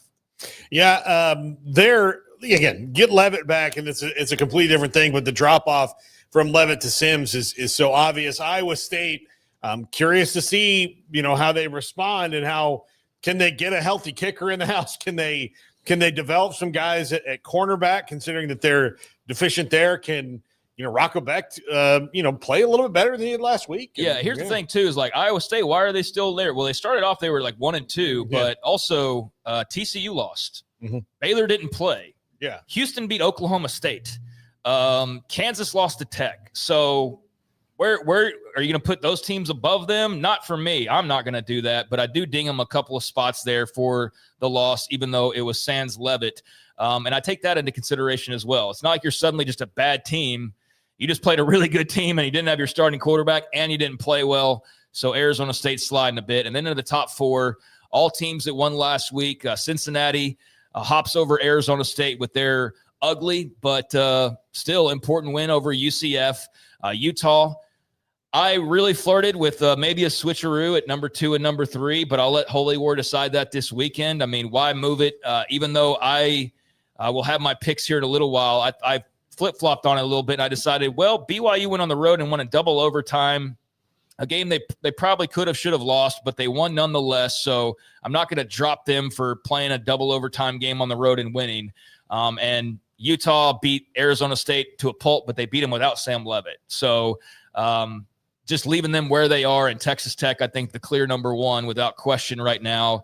The easiest, maybe besides Oklahoma State at 16 as far as where to put people. The rest of it, 2 through 15, is far more complicated than 1 and 16. So the top 2 stay pat. Utah's jumping up, and they might jump up to number 2 if they can win this weekend. And Cincinnati, I don't know how good they are. I don't know if they're really the 4th best team in this league overall, but the record says they are. And the way they're playing right now, I think they're one of the better stories in the league. So I think they deserve to be number 4, even though Arizona State at full health, I feel like is a better team that I would take, but not based on most recent results. So there you go. There's my Mojo rankings for week number 8. Once again, Craig, I would not change a thing about what you have. You've done some good work here, some high science, and made it work. Because Cincinnati's on the rise, they're a team that you got to worry about. They're playing Oklahoma State this week, so you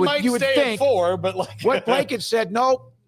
They'll beat Oklahoma State and drop because they beat Oklahoma State. That's just a sarcasm. We appreciate that. Cincinnati's been a fun watch, and ever since we talked to Satterfield back in July, he's I enjoy what. And the one loss was a game when the quarterback Sorsby underthrew a wide open receiver near the end zone. Think about that, and then they've reeled off all these wins since that time. Yeah, they're very close to being undefeated.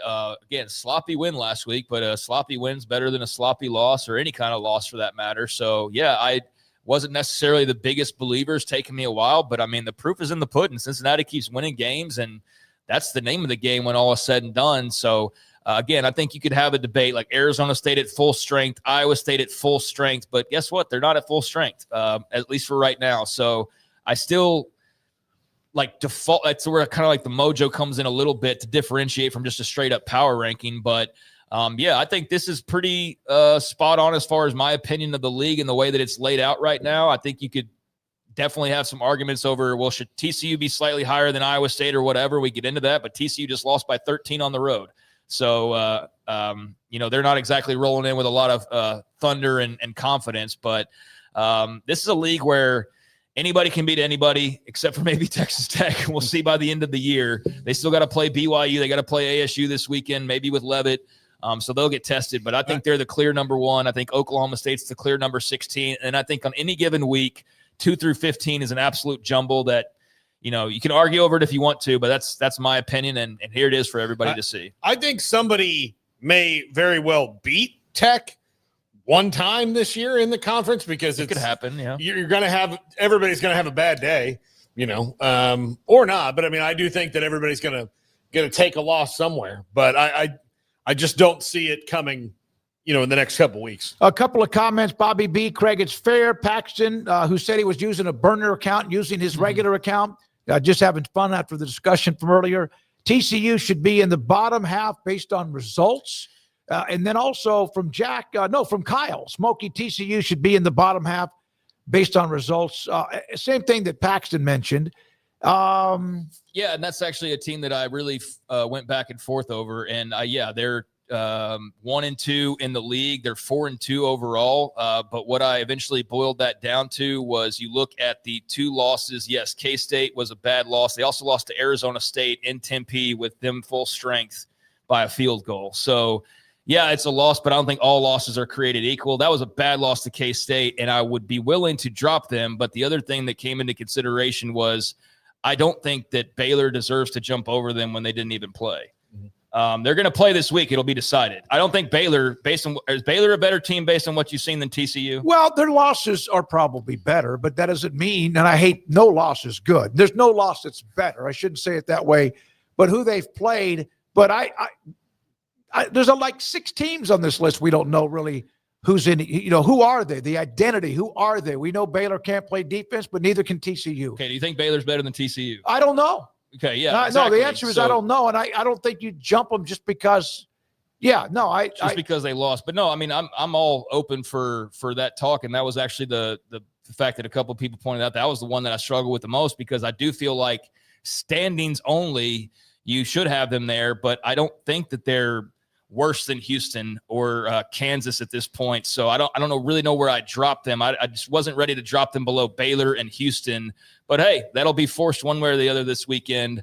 The games will play it all out. But yeah, if there was a top critique, I do think it would be where TCU falls, because looking at the standings, they are in the bottom half. I just have a little bit more faith in them at this point, although I am not nearly as sold on them as maybe I was like 3 weeks ago. They are very vulnerable. Would not be surprised at all if Baylor wins that game this weekend. And if they do, then TCU won't just drop a spot. They'll drop several spots. Yeah, them beating TCU, we know, is very hard. From Barry Crawford, Oklahoma State should have moved up one because of the topless fans in the stands that became from 1 to about 800. I thought that was a pretty cool video. Yeah, you know what?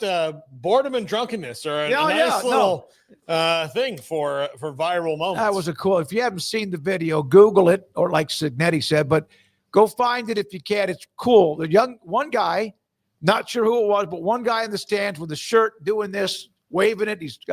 Took his shirt off and by himself completely. And the next thing you know, there's 10 people. Then there's 50. Then there's hundreds. It was pretty cool with that scene in the game for Oklahoma State and their fan base. Roger Dodger wanted to know about the poop emoji. Who is it among the three that I'm looking at who did that? Andrew. It's Andrew. Andrew. All right. All right. Again, I think also one thing, Paul, you said about Tech obviously looks really good, but there's a reason why there's so many games played. You just never know. Could be a weather thing. It could be something else. But right now, they do look like the class of the conference. But BYU and Utah have something to say about that perhaps at some point. And what I will tell you, if you're going to bite back at me, is a couple years ago, Garrett and I were doing a post-game show, and I said, look, nobody in this league's going undefeated. And I said, Oklahoma State looks good right now. They're not going undefeated.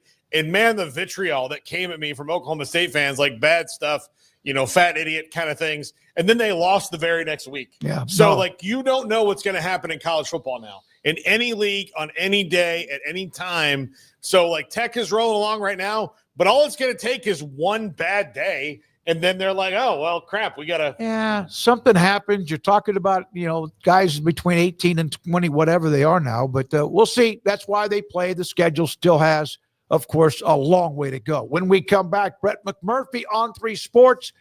His thoughts about what's happened at Penn State, among some others, the best games of the weekend. And this is 365 Sports. And Waco Regional Tennis and Fitness on Lakeshore Drive in Waco, where they have pickleball. It is a fast-growing sport. I don't play it, never have played it, but they actually took over. They redid a couple of the tennis courts so people could play pickleball, and they are there all of the time, bright and early in the morning, throughout the weekends, and they also have certain days, nights that you can play. And it is amazing, like fire ants out there with those who have taken up that particular sport. It's popular, and it's also available at Waco Regional Tennis and Fitness on Lakeshore Drive in Waco. With over 25 years of excellence in IT, Carrion Solutions is your trusted technology partner. From managed IT services to cutting-edge cybersecurity, our expert team delivers tailored solutions that drive success. Our portfolio includes products such as Veeam, Bitdefender, Microsoft, Cisco, and Fortinet. Call David Carrion and his team of experts. Call 888-522-2221 or visit us at carrionsolutions.com. Over 30% of adults struggle with chronic foot and joint pain, and many face mobility limitations as they age. But a revolutionary Comfort First slipper has taken the wellness world by storm. Try Cloud Slides and feel you are walking on the clouds. Cloud Slides. Football is back, and Underdog is the best place to make picks and win money all season long. Playing on Underdog is easy. Just pick whether your favorite players will go higher or lower on stats like touchdowns, receiving yards, interceptions, and more. Get your picks right and you can win up to 5,000 times your cash. You can play with as little as $1. Download the app today and sign up with promo code SPORTS365 to score $50 in bonus funds when you play your first $5. That's promo code SPORTS365. Millions of fans have already won billions making picks on Underdog. Will you be next? Underdog. Make picks, win money. Must be 18 and up, 19 and up in Alabama, Nebraska, 19 and up, and in Colorado for some games, 21 and up in Arizona, Massachusetts, and Virginia, and must be present in a state where Underdog Fantasy operates. Terms apply. Offer not valid in Maryland, Michigan, Ohio, and Pennsylvania. Concerned with your play? Call 1-800-GAMBLER or visit ncpgambling.org. In New York, call the 24/7 Hope line at 1-8778-HOPE-NY or text HOPE-NY. That's 467-369. See assets.underdogfantasy.com/web/play and get terms _DFS_.html for details. Serving Central Texas since 1889, TFNB Your Bank for Life takes pride in being more than a bank.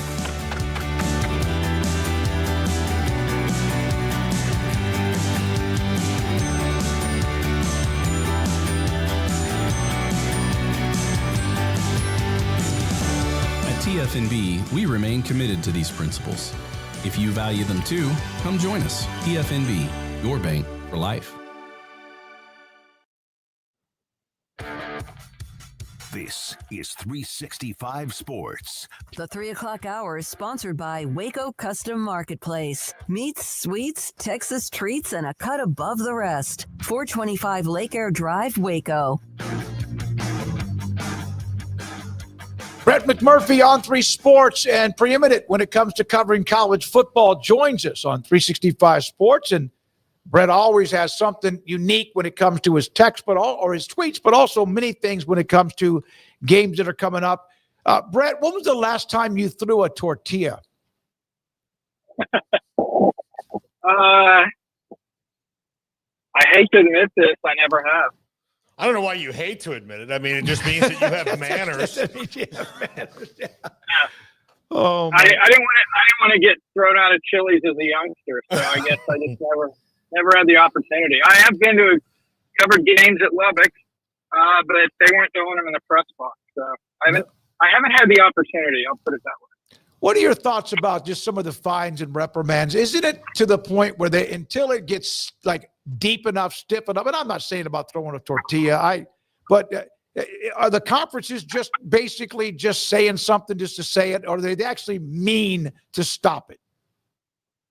Yeah, it's just to show that they're doing something. It's kind of like the field storming fines. I mean, the SEC got really serious with it. $500,000.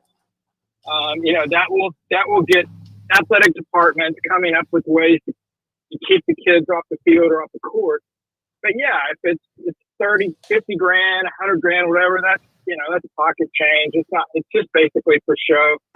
I mean, whether you think it's serious or not, we can debate that, but until it's serious enough where the consequences are, and the SEC actually discussed this a few years ago. It never got anywhere, but it was brought up that if you storm the field and you're penalized X number of times storming the field, you could actually lose a future home game.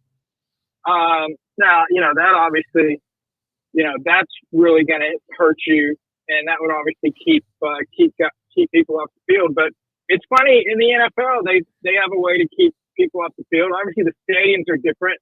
The walls to get on the NFL stadiums are, 10, 15 feet high. They got moats around them. They got horses and all that stuff. Where, in a lot of college stadiums, it's literally, USC, LSU, walk right onto the field. It's just, you got a aisle that goes right onto the field. So, David, I don't think they're ever going to stop it unless they do something that drastic, like forfeiting games or forfeiting future home dates. And I never see that happening.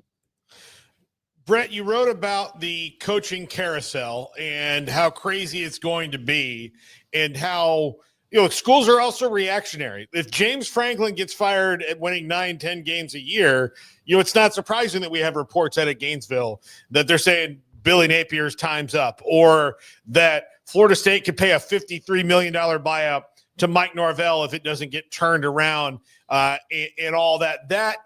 That's just the tip of the iceberg here What do you think the Penn State job now being in the water has done to this coaching cycle?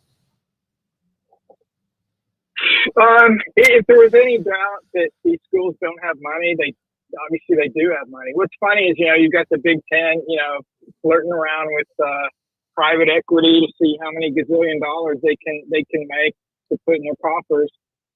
Yet they're willing to pay, upwards to just $50 million for Franklin plus his assistant coaches and all that. I've seen estimates up to $75 million that it'll cost the school. But not the issue. I don't understand why you do if you're Penn State and you want to fire James Franklin, more power to you. But why do you do it now? Pat Kraft, the AD, said it was not a 3-game. It was not the result of a 3-game sample. Well, yes, it was. Because if it wasn't a 3-game sample, if you had bigger issues, you would have fired him after he lost to Oregon. I mean, if you've got problems, they're well documented about Franklin's struggles against ranked opponents. You didn't need to see Northwestern and UCLA. Is it more that basically you've been eliminated from the playoffs? I would have rather them say that than say it wasn't a 3-game sample, because it was a 3-game sample. Because I think they already made up their mind after the Oregon game, and then the 2 losses gave them the opportunity to go ahead and do it. Whoever they're going to hire, obviously you guys have seen all the names, all the likely candidates, and nobody knows anything. Everyone's just throwing, what against the wall. You're going to have that same opportunity whether you get rid of Franklin in another month or, towards the end of the season. Matt Rule or Kurt Signetti or whoever's on your wish list is not going to go somewhere else next week or even next month.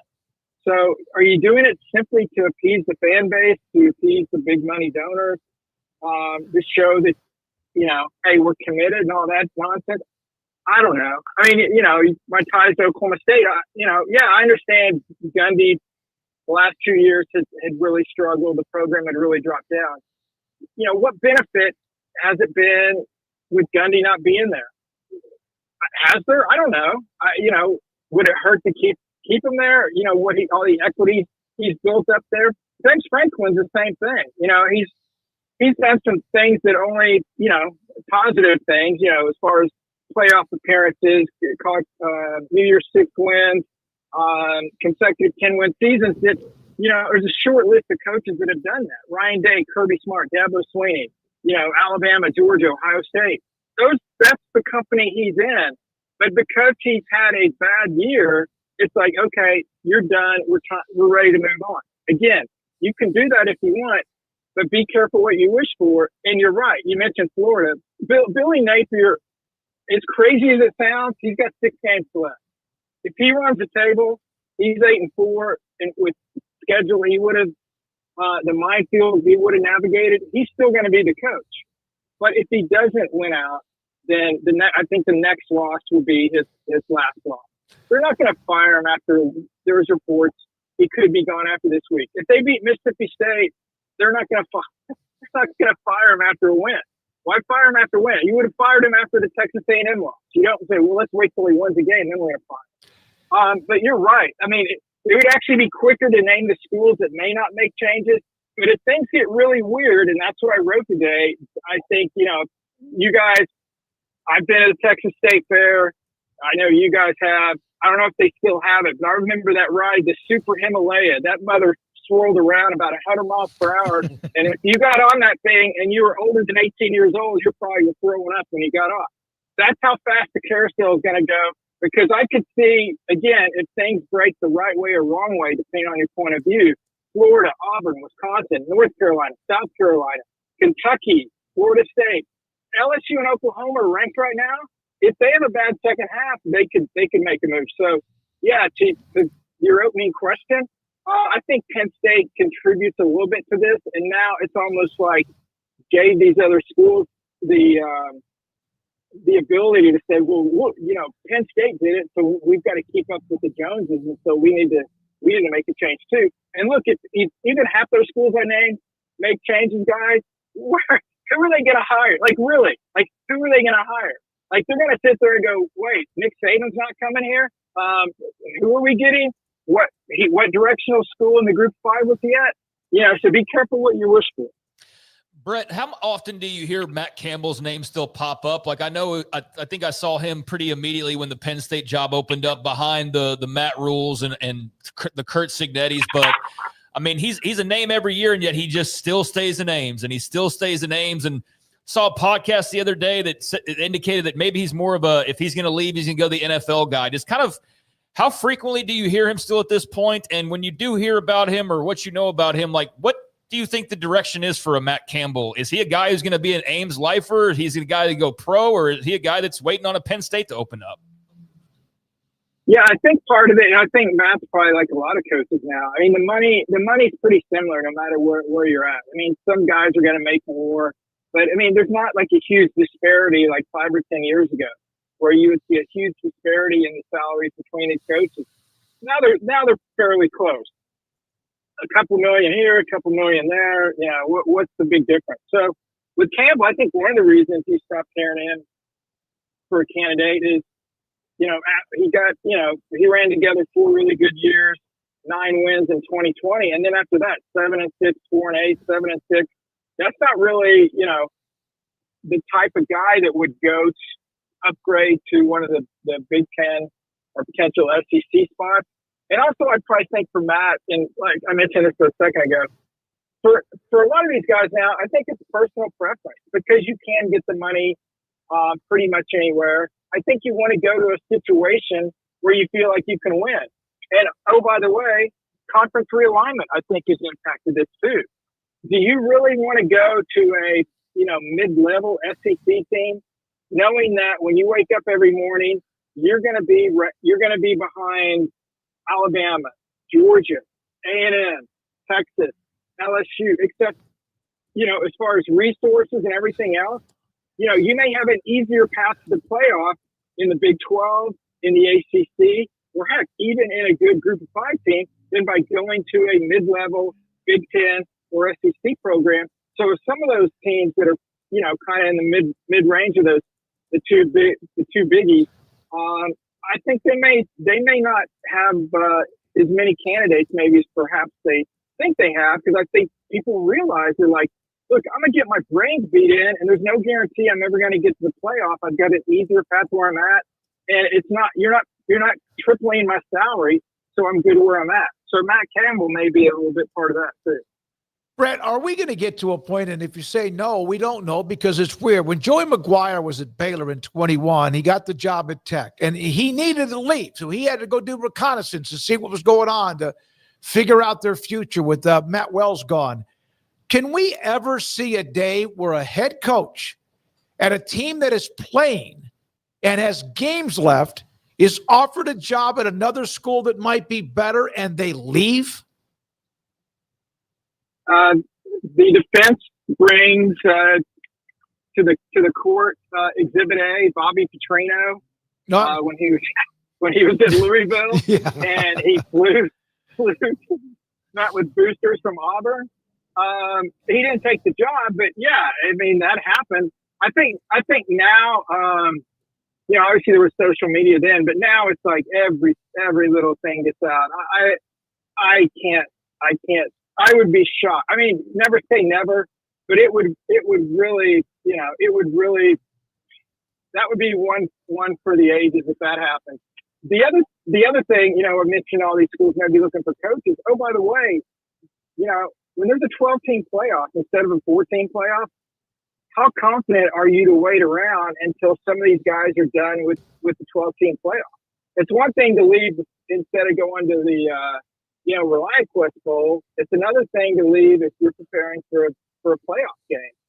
And then also, if you've got your sights on a Lane Kiffin or a Kurt Signetti or, laundry list of what other candidates are out there that could be in the playoff, how confident are you that you've got a commitment from them to come to your program after they're eliminated? Certainly you're not going to have anything in writing. Nobody's that dumb. But, how confident are you? Can you wait? How's that going to impact you with the portal, with recruiting, all those sort of things? So that's Smokey, that's another thing that kind of muddies the water a little bit for all these schools that are making a move that want to hire some coaches because, obviously, Saban is a perfect example. He stepped down Well, obviously that was way late in the process. Alabama could go get the coach from Washington. It's obviously an upgrade. Washington is kind of out of sight, out of mind, even though you're on the Big Ten. So, that makes sense. But I think that was a unique circumstance. I don't think it's always going to be like that. Brett, you mentioned that and who you're going to get. So if you are a team that's deep into the play, like I would say that most Florida fans would say that Lane Kiffin's their number one, but if they keep winning, it's a weird thing to want a guy to have to lose twice so you can hire him to be your better version of the next coach. So this is actually hysterical, this situation with Kiffin. And yeah, Kiffin is their leading candidate. There's no question. Now, does Kiffin want to go to Florida? I don't know. I haven't talked to him about it. If I did, he wouldn't answer it. He's going to say he's happy at Ole Miss. I understand all that. But again, Kiffin is the number one candidate for Florida. What is funny is November 15th, Florida plays at Ole Miss. For Florida to have a chance to get Lane Kiffin, the Gators need to beat Kiffin to knock him out of the playoffs. Because if Kiffin wins and he's in the playoffs, what does that do to the opportunity for? Is that a deal breaker? We can't wait until the playoffs are done. We got to move on to somebody else. I don't know, but that's I'm glad you brought that up. That's a unique example where, Florida could actually benefit by beating Kiffin to knock him out of the playoff where, you obviously want your coach to do well, but you don't want him to do too well or you can't get him. Last thing, Brad, and we appreciate it, is Indiana and Texas Tech are both really good. And we'll know, of course, week to week, but what Indiana did at Oregon was phenomenal, was what Joey's got at Tech right now. How refreshing is it to see a couple of new faces right now that, even though it's early, are obviously, it appears to be more than legitimate? Yeah, look, I mean, I've been a big critic of Indiana's schedule. Their non-conference schedule.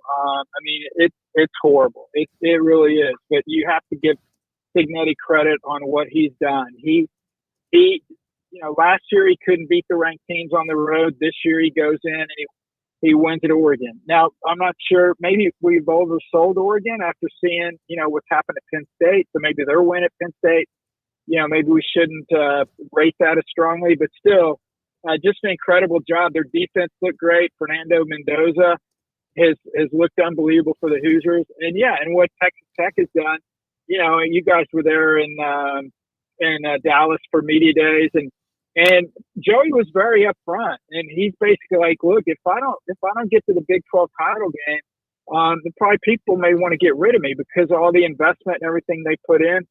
So far, it's paid off. Hopefully, Morton can stay healthy. He keeps getting banged up. Hopefully, he can get healthy for the stretch run. I obviously I think both of those teams are basically locked in unless the bottom falls out. I don't see that happening with the schedules they have left. But I think it would really be cool if they're two of the four that get the automatic bid. I think that would be really cool rather than just them getting into the field and then having to fight their way through it. But I think that.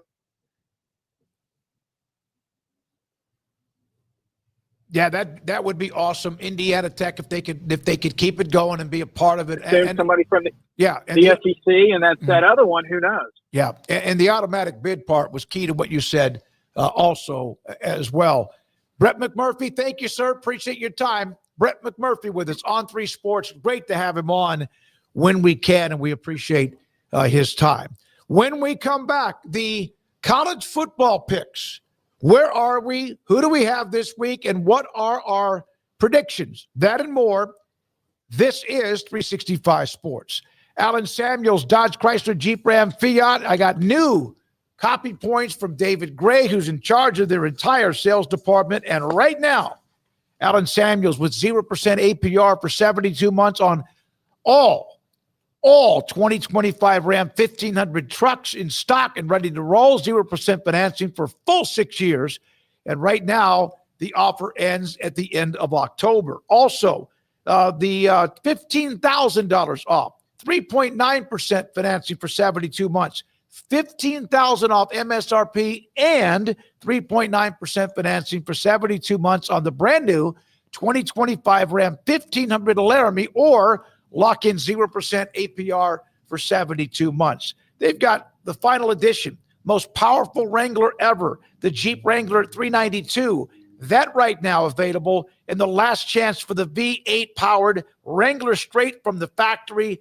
Those have incentives and discounts available too. You asked for it and it's back. The Hemi V8 roars again. The all-new Ram 1500 back in stock at Allen Samuels, Dodge, Chrysler, Jeep, Ram, Fiat. David Gray, sales manager. Ted Teague, CEO and general manager. Loop 340 east of 84 in Waco. Established in 2007 and independently owned, Alliance Bank Central Texas is committed to helping families and businesses meet their financial goals. From their tellers to their board of directors, they know the importance of superior service and competitive products. Customers have confidence knowing that their financial needs are in good hands. It's your bank, Alliance Bank Central Texas, with 2 Waco locations, 4721 Bosque Boulevard and 191 Archway Drive on Highway 84, and at alliancebanktexas.com. Member FDIC, an equal housing lender. Pizza, burgers, and Bears football. There's no place around Waco that serves them all other than Bubba's 33. Come show your green and gold and enjoy some of Waco's best food and beverages while watching your favorite team, the Bears. When real Bears fans get hungry, Bubba's 33 is the #1 spot for ice-cold drinks, hand-stretched, stone-baked pizzas, and bacon-infused burgers. Join us for indoor or patio dining. Bubba's 33, Waco's restaurant and proud supporter of Baylor Bears football. Sick 'em, Bears.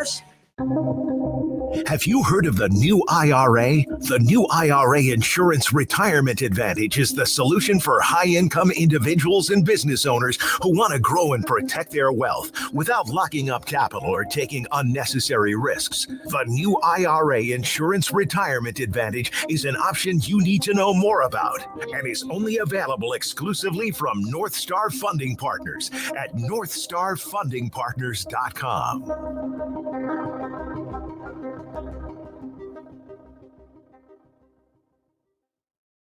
Ready to take your business to the next level? Carrion Solutions has got you covered. We deliver world-class IT consulting, including Quest On Demand and Migration Manager, M365 and Exchange migrations, Active Directory assessments, security hardening, and Windows Server upgrades. Our experts specialize in consulting, monitoring, support, and managed IT services. We promise vision, professionalism, and unbeatable value. Satisfaction guaranteed. If you're not happy, we make it right. Remember the name Carrion Solutions. For more info, email sales@carrionsolutions.com or visit carrionsolutions.com. That's CARRION solutions.com. Carrion Solutions, IT success guaranteed. This is Richard Carr, and it's hard to believe, but 2025 marks our 26th year in the car business. I want to thank you for your support over the last 26 years. As a locally owned business, our customers in Central Texas community are also friends and neighbors. If you haven't been by lately, I invite you to come in and experience our amazing lineup of Buick, GMC, and Cadillac vehicles. Our goal is to make you feel like more than just a customer, but as a valued neighbor. Let us show you why we are people you can count on at Richard Carr, Buick, GMC, Cadillac. Remember when you had a guy, someone who could fix anything? They're still out there at Batteries Plus. With their quick solutions and expert advice on batteries, key fobs, and phone repair, Batteries Plus will have you in and out and on your way in no time. Batteries Plus, the experts in charge. Welcome back, 365 Sports. It's time for our pick'ems. All of us had faith in the Quacks, and they did not deliver. Kurt Signetti went full Italian on him and just put him down. Just absolutely put him down. I could have picked up 2 games on Craig, but the sad irony in this is I picked his favorite team. Homer. Yeah. Typical Boomer Sooner Homer. Yeah. I picked Craig's favorite team to help me go up 2 games on him, and they let us both down. You don't, when any time there's any kind of possibility that UT's backs are against the wall, Paul, what have you learned about no matter who they play next? I know, it might be. Yeah. And here's the thing. They may not do anything else for the rest of this year. They might this year might be, hey, you beat Oklahoma, but you lose to a team like Florida, then they can go out and lose to Vanderbilt or something, and everybody's kind of down on them. But Red River is the hardest. I almost don't want to pick it every year because I have no idea what kind of weird voodoo crap is going to happen. Well, it'd be boring if we knew the outcomes beforehand. Yeah. So that's the fun of the rivalry, is that there's so much unpredictability. By the way, tried to talk me out of picking them last week. Like, I don't know that he has some mind games. And remember you're swinging the pendulum too far the other way, only for him to pick Texas. I was never even think. I don't care if Napier had been healthy 3 weeks prior. I was not gonna. It was just set up exactly. No, I'm saying when I picked them, you go, remember you can't let the pendulum swing too far. Because I talked about that, and I was like, no, I'm staying with Texas. You're not going to convince me otherwise. But, yeah, I mean, the Michigan game, that was a flyer on my part that I shouldn't have taken. I don't say that, like, obviously benefit of hindsight, but that was one that just wasn't a very good pick. I mean, I don't feel any type of way about picking Oregon. That was a good pick, and just, credit the opponent every once in a while. But, yeah, SC did their thing, and there wasn't much doubt to that one. Yeah, absolutely. All right, so let's get into it this week. Game number 1, the Holy War, BYU and Utah. I'm taking Utah. It's in Provo. That's going to be really tough, but I'm taking Utah because I think that their defense is good enough to force the true freshman, who I'm a huge fan of in Bear Bachmeier, into some mistakes that they can truly capitalize on that a team like Arizona couldn't. And I think Utah will be able to do that. So I'm picking the Utes, and I pretty much decided that on Sunday night. Like, I knew I was going to pick the Utes this week when we picked this game. So I'm going with the Utes. Craig, who you got? I am taking Utah. I'm taking Utah to go into Provo and win this game. I think they are very evenly matched teams. Obviously, throw the records out with this one. And home field does and can matter, and I'm sure that it will come into play on Saturday night, but didn't do anything for the outcome last year in Salt Lake City. BYU marched in there and won that game, and without relitigating it all. Like, good God, please don't go there. Yeah. And so I think Utah's capable of going into Provo, but it does make it a lot more daunting. If this game was in Salt Lake City, I wouldn't think for 2 seconds on it. I don't think it's just that clear that Utah's superior, but I do think they're just both, again, very evenly matched, and I do think that Napier, this is a game where really he can make some waves. Bear Bachmeier, I feel like, has been able to get away with some things. And I think Utah can make him pay if he does those things. And Arizona could not do that. And others have not been able to do that. I think Utah is a different story. I think it's the best team that each has played up to this point. That BYU has played. Utah's played Tech, but I think it's one of the better teams that each has played at this point. And this ought to be a hell of a game. But, yeah, I'm going the road team in Utah. Well, I love Kalani Sitake. I like the style of Kyle Whittingham. I am taking BYU at home. The Bachmeier, what you mentioned, the young quarterback, you wondered. Napier, of course, was really good last week. Really good. So was Utah and everything. I got a question for you. I've become like the gambling man, even though I don't bet. How did it go from BYU a 3.5-point favorite to now Utah a 3-point favorite? I know money can change things up, but was there anything else that I don't know about when it comes to this game? I mean, not anything in the weeds as far as betting that I would be aware of either. So, no, not that I know of, unless there's just something floating around on Twitter or the message boards about somebody of significance being hurt or something like that. Somebody's girlfriend broke up with him this week or, something. I don't know. But yeah, I think it's just, I think a lot of people think Utah's going to win this game. No, I think I'm absolutely against the grain on this one. But I'm taking BYU at home, and I know both have played at each other's place, even players. Well, you've really gone out on a limb with the undefeated team at home, but the underdog at home. So that actually means Utah being favored. That makes it even more impressive, especially with this rivalry the way it is. I'm taking the Cougars. Yeah, I think this ought to be a hell of a game. All right, next up, what do we got? We've got Georgia and Ole Miss. Between the hedges, I'm going to take Georgia at home, and just because Georgia's at home. Like, they did nothing to impress me in the first half last week. The second half was impressive in a lot of different ways, in that their coach can BS his way to literally anything. literally anything with that timeout. They're like, no, it was clapping to tell you that they were clapping and trying to disrupt the signals. And now, because you guys made the mistake, not me, you in the striped shirts, you made the mistake, not me. You're going to have to restart this whole thing. And I don't get a delay of game penalty or lose a timeout in a close game. I mean, that was your fault, not mine. But yeah, I'm going to say Georgia just because it's at home. But now that I've said all that out loud, this is the kind of game where Lane Kiffin will absolutely just throw out troll tweets at people like me. Like you. Yeah, exactly. He'll use that for his team's halftime or pregame speech. Yeah, I'm taking the dogs. Give me Georgia at home between the hedges. I think that they had their hands full last week, but proved a lot in getting that victory over Auburn. And they've been able to be a team this year that just I know it's cliche, but they find a way. And it's cliche for a reason because it's oft used because it happens quite a bit. And I think that UGA, that label fits for them this year. I really do like what I've seen from Ole Miss, and they've got some pretty nice wins. But I think for me, the deciding factor was as much home and then just the way that I kind of felt about them by the end of that Auburn game, despite all of the craziness with the officiating and everything like that. And then Ole Miss, just kind of, I guess, loving that LSU win too much and turning around and barely beating Washington State last week. Yeah, they at home. played with fire, yeah. Had they just gone and crushed them, then maybe I'd feel differently. But I was kind of like, oh, that's a little bit of a letdown. Now, granted, they were probably getting ready for Georgia, if anything. But, I think this is another hellacious game. If Ole Miss wins, does this become their year? Do you feel like they're the Cinderella story kind of a thing? I think so, because this would kind of take them over the top. Yeah, it would. So I don't think that's going to happen. I'm gonna pick Georgia here. Georgia hasn't looked.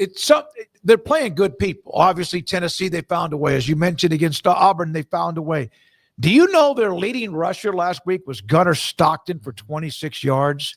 They are not running the football at all. That's why weird. That's why Hugh Freeze is going to get fired, because he has a defense that's legit, and then that really shut Georgia down for all intents and purposes in that game. But he has a terrible offense. Their longest run was 17 yards. That bothers me, but I'm going to take them because they're at Sanford Stadium. They're at home. I'll take Georgia. Do you know what Ole Miss is particularly not very good at? Stopping the run. There you go. Yeah. So we'll see if that helps Georgia, and that's the medicine to make them better. Yeah. Paul? I'm also turned into a bit of a Gunnar Stockton fan. He's kind of fun to watch. I've slowly come around on him for sure. Yeah. I wasn't I just don't automatically it's not take away the logos and all that. It's just I just don't buy that every new guy's the next big thing. Yeah. And no matter how many times we hear it, I need them to prove it. And so I feel like he's proving it along the way. It's just not right away he was greatness. And part of it is just he's got this Colt McCoy vibe to him to me. He's not on that level. No, he's not quite that good, but attitude, not even close to Colt. Attitude wise, or whatever. Yeah. Just the way that he can rally the team around him, and that he's not afraid of anything. Yeah, he's a gamer. I'll give him better. He's got a Greg McElroy vibe right now. There you go. He's Greg McElroy. Maybe he becomes Colt McCoy, but we'll see. So with another 10,000 yards passing, yes. Yeah, absolutely. But so next up, Tennessee and Bama. Tennessee has kind of they've ridden a bit of a wave this year, obviously, and lost that game to Georgia because they couldn't make kicks or stops in the right spot. I really like where they're headed. I really like Joey Aguilar. I think he's fun. I think he's got moxie. But Ty Simpson's playing great. This game's at Bryant-Denny. I got Bama here, and they might win by 2 scores just because they're playing confident right now. Although they don't have that, let's go and run away and hide from people so much. No, Alabama's been on a really good run here as of late. This is one of the great rivalries in all of college football, obviously. Although I'm sure there in that part of the country, it's mentioned right off the top. I feel like it takes a little while to get to that one, but it's one of the better ones and one of the more heated and hated. That's for damn sure. 3 straight top 25 wins for Alabama. And cutting it close last week in particular, and even cutting it really close against Georgia a couple weeks prior to that. But there's a very real chance that they end up with not quite, but nearly 4 top 15 wins in a month's time, 4 straight games. And I think they do that. I think that they get the win at home against Tennessee. I think Tennessee's a really solid team, but I love the way Alabama's playing right now. And that Florida State game was just a weird outlier. It is all that was to start Looks like the season. it now, yeah. It's a weird, chaotic outlier because beyond that, they've been in some close games, but they've been pretty damn good, and definitely not the program showing cracks and falling apart the way it was made out to be and thought to be there after that loss to the Knowles. So, give me Alabama at home and what ought to be a great fight. Tennessee won it last year. They've won 2 out of 3. And then there's, of course, the great stretch. Well, golly, Alabama won like 16 in a row or whatever. Well, they had a coach, a guy named Nick Saban. I'll take Alabama. Last week, they got through it. They got it done. They are really playing at a good level. I like the way their defense is playing because that's the one early in the year where Florida State riddled both sides of the ball, but I'll take the Crimson Tide. All right, next up, we all picked the Tide. Notre Dame and USC. Look, USC's impressed me. Outside of the end of that Illinois game was kind of stupid. Like they really kind of lost their control of the game. But they've kind of rolled along. They thumped Michigan pretty good last week. I just think that Notre Dame is more complete than them on both sides of the ball, although not quite as good as I thought Notre Dame was going to be. But I think that they've kind of got their mojo back. Notre Dame needs this win really badly too, considering that their other 2 ranked opponents that they played earlier in the year. Now, granted, that's number 2 and number 4 right now. They lost to them by a combined 4 points. I think this is one that Notre Dame gets. I'll take the Irish at home. I think that USC will make it a heck of a game, and I feel like I keep repeating that, but I feel that way with these games. These are the biggest games in the week. That's the way it's supposed to be. Yeah. It's supposed to be great games, and so I think this one will be that. I think USC will keep it close and competitive, and maybe the thing I've got to say I've been most wrong about this year, not that really there's been in all seriousness, Jade Mayava, maybe not wrong, but just not expecting him to be as good as he was, not registering that he would be impactful as he is. Now, I don't think I was alone. I think I'm actually in the majority that most people probably didn't expect him to be as good as he's been based on what we'd seen previously, but he's been really, really solid. Like, you never hear the name Lincoln Riley. Like, he's managed to kind of just stay out of the way, I feel like, and especially odd because of all the coaching openings. So I don't know what PR firm's running his stuff now, but keep it up. Like, you're keeping him out of the nonsense, which I think is great, and just concentrating on football. But give me the Irish at home. I love their defense, and I think they'll be able to get to Mayava and make a couple plays that tilt this game in their favor. Yeah, he's really improved though, and it showed it showed Lincoln Riley still got a little mojo when it comes to coaching QBs. He didn't forget to coach coach quarterbacks. Yeah, he didn't forget how to coach quarterbacks. All right, last game up, and then we'll go. Can I make a pick? Oh yeah, sorry. Oh, I did it to you. Oh my God, it hurts, doesn't it? It hurts, doesn't it? Yes, I'll take Notre Dame. Just move on. Go ahead. Expand on it. I like what Mayeva's doing. He got almost 1,900 yards passing right now. He's putting up some huge numbers. But no, I'll take the Irish at home. All right, last game up. Here we go. Vanderbilt and LSU. I'm taking LSU's defense to muddy this thing up, make it look a lot like that South Carolina game. I know that Vanderbilt and the city of Nashville will be fired up around them, but give me the Tigers. If for no other reason, Brian Kelly keeps winning ugly games just to piss Garrett off. No, absolutely. Yeah. Yeah, I'm going to go take Vanderbilt, man. I don't believe in LSU's offense right now. I think the defense is obviously playing pretty well, but I think that because of LSU's offense, I think this will be kind of a game that Vanderbilt can muddy up a little bit. You're talking about LSU's defense muddying things up. I think this will be kind of a game that can be relatively low scoring, which gives Vanderbilt an even better chance to pull off an upset. And I also feel like even though they beat why are preseason rankings kind of bupkis? Well, number 11 South Carolina earlier this year. Now that's a nice win, but I feel like it's not a win that we're going to be talking about in the Diego Pavia documentary in the future years. I do feel like this will be one that we could be talking about. Like, this is his next. Like, he beat Alabama and then he beat LSU his senior year. Like, I feel like he needs to have a signature win, if that makes sense. And I think this is a great opportunity. But there are more coming because this is just the second in 4 straight top 25 games for Vanderbilt. Had their hands full with Alabama, obviously, a couple of weeks ago. They got Missouri right after this and Texas as well after this. So they're they're about to go one direction. Well, maybe they just stay in the middle and they swap wins and losses, but they got a huge schedule ramp up coming up right now for Vanderbilt. So yeah, give me the Commodores. Is it an upset? Are they favored or remember their first time favored since 1978 or so that they're yeah, favored. that's right. 77, 78, they're favored against the top 10 teams. That's how much I pay attention to the point spreads. Is I wasn't sure, but yeah, now you mentioned that, we did know that. So give me the favorite Vanderbilt Commodores at home. I think this will be like a signature Pavia win that you put on his resume and show back on the highlight reels in future years. LSU's defense has played great, 71 points in 6 games. I just feel like that it's kind of a magical time for Vanderbilt, even with the loss to Alabama. And I will take Pavia to have a fairly decent game. Nothing crazy, but have just enough to give Vanderbilt enough oomph to beat the Tigers and make Garrett Ross very happy in a weird way, rooting against his own team because he doesn't like Brian Kelly. Yeah, he wants Brian Kelly to take that Penn State job. Yeah, That's he what might. he wants. So. I heard that earlier today on the radio that or wherever podcast that's something that maybe that would give him a chance to reboot. So there we are. Okay. With all of our picks. And we're going to go straight to Zach. We got Okay. him. All right, yeah. Zach Gelb, Infinity Sports Network, joins us. He's just finished up his show. He's here with us. And Zach, the Penn State job is open. It is, and it's about time. I said in 2023 that they should have got rid of James Franklin, and I was advocating for Dan Lanning and Kalen DeBoer then. With that being said, let's acknowledge that James Franklin was a really good coach, but the goal is to go win a national championship, and he couldn't win a big game. Lost to Oregon this year. That started to unravel that team, and then UCLA and also Northwestern was an embarrassment. They quit on the coach. I thought Pat Kraft made the right move in getting rid of James Franklin right now. Zach, where do they go in your opinion? Look, you know very well because you were right there, boots on the ground, when Pat Kraft and Matt Rule worked together at Temple.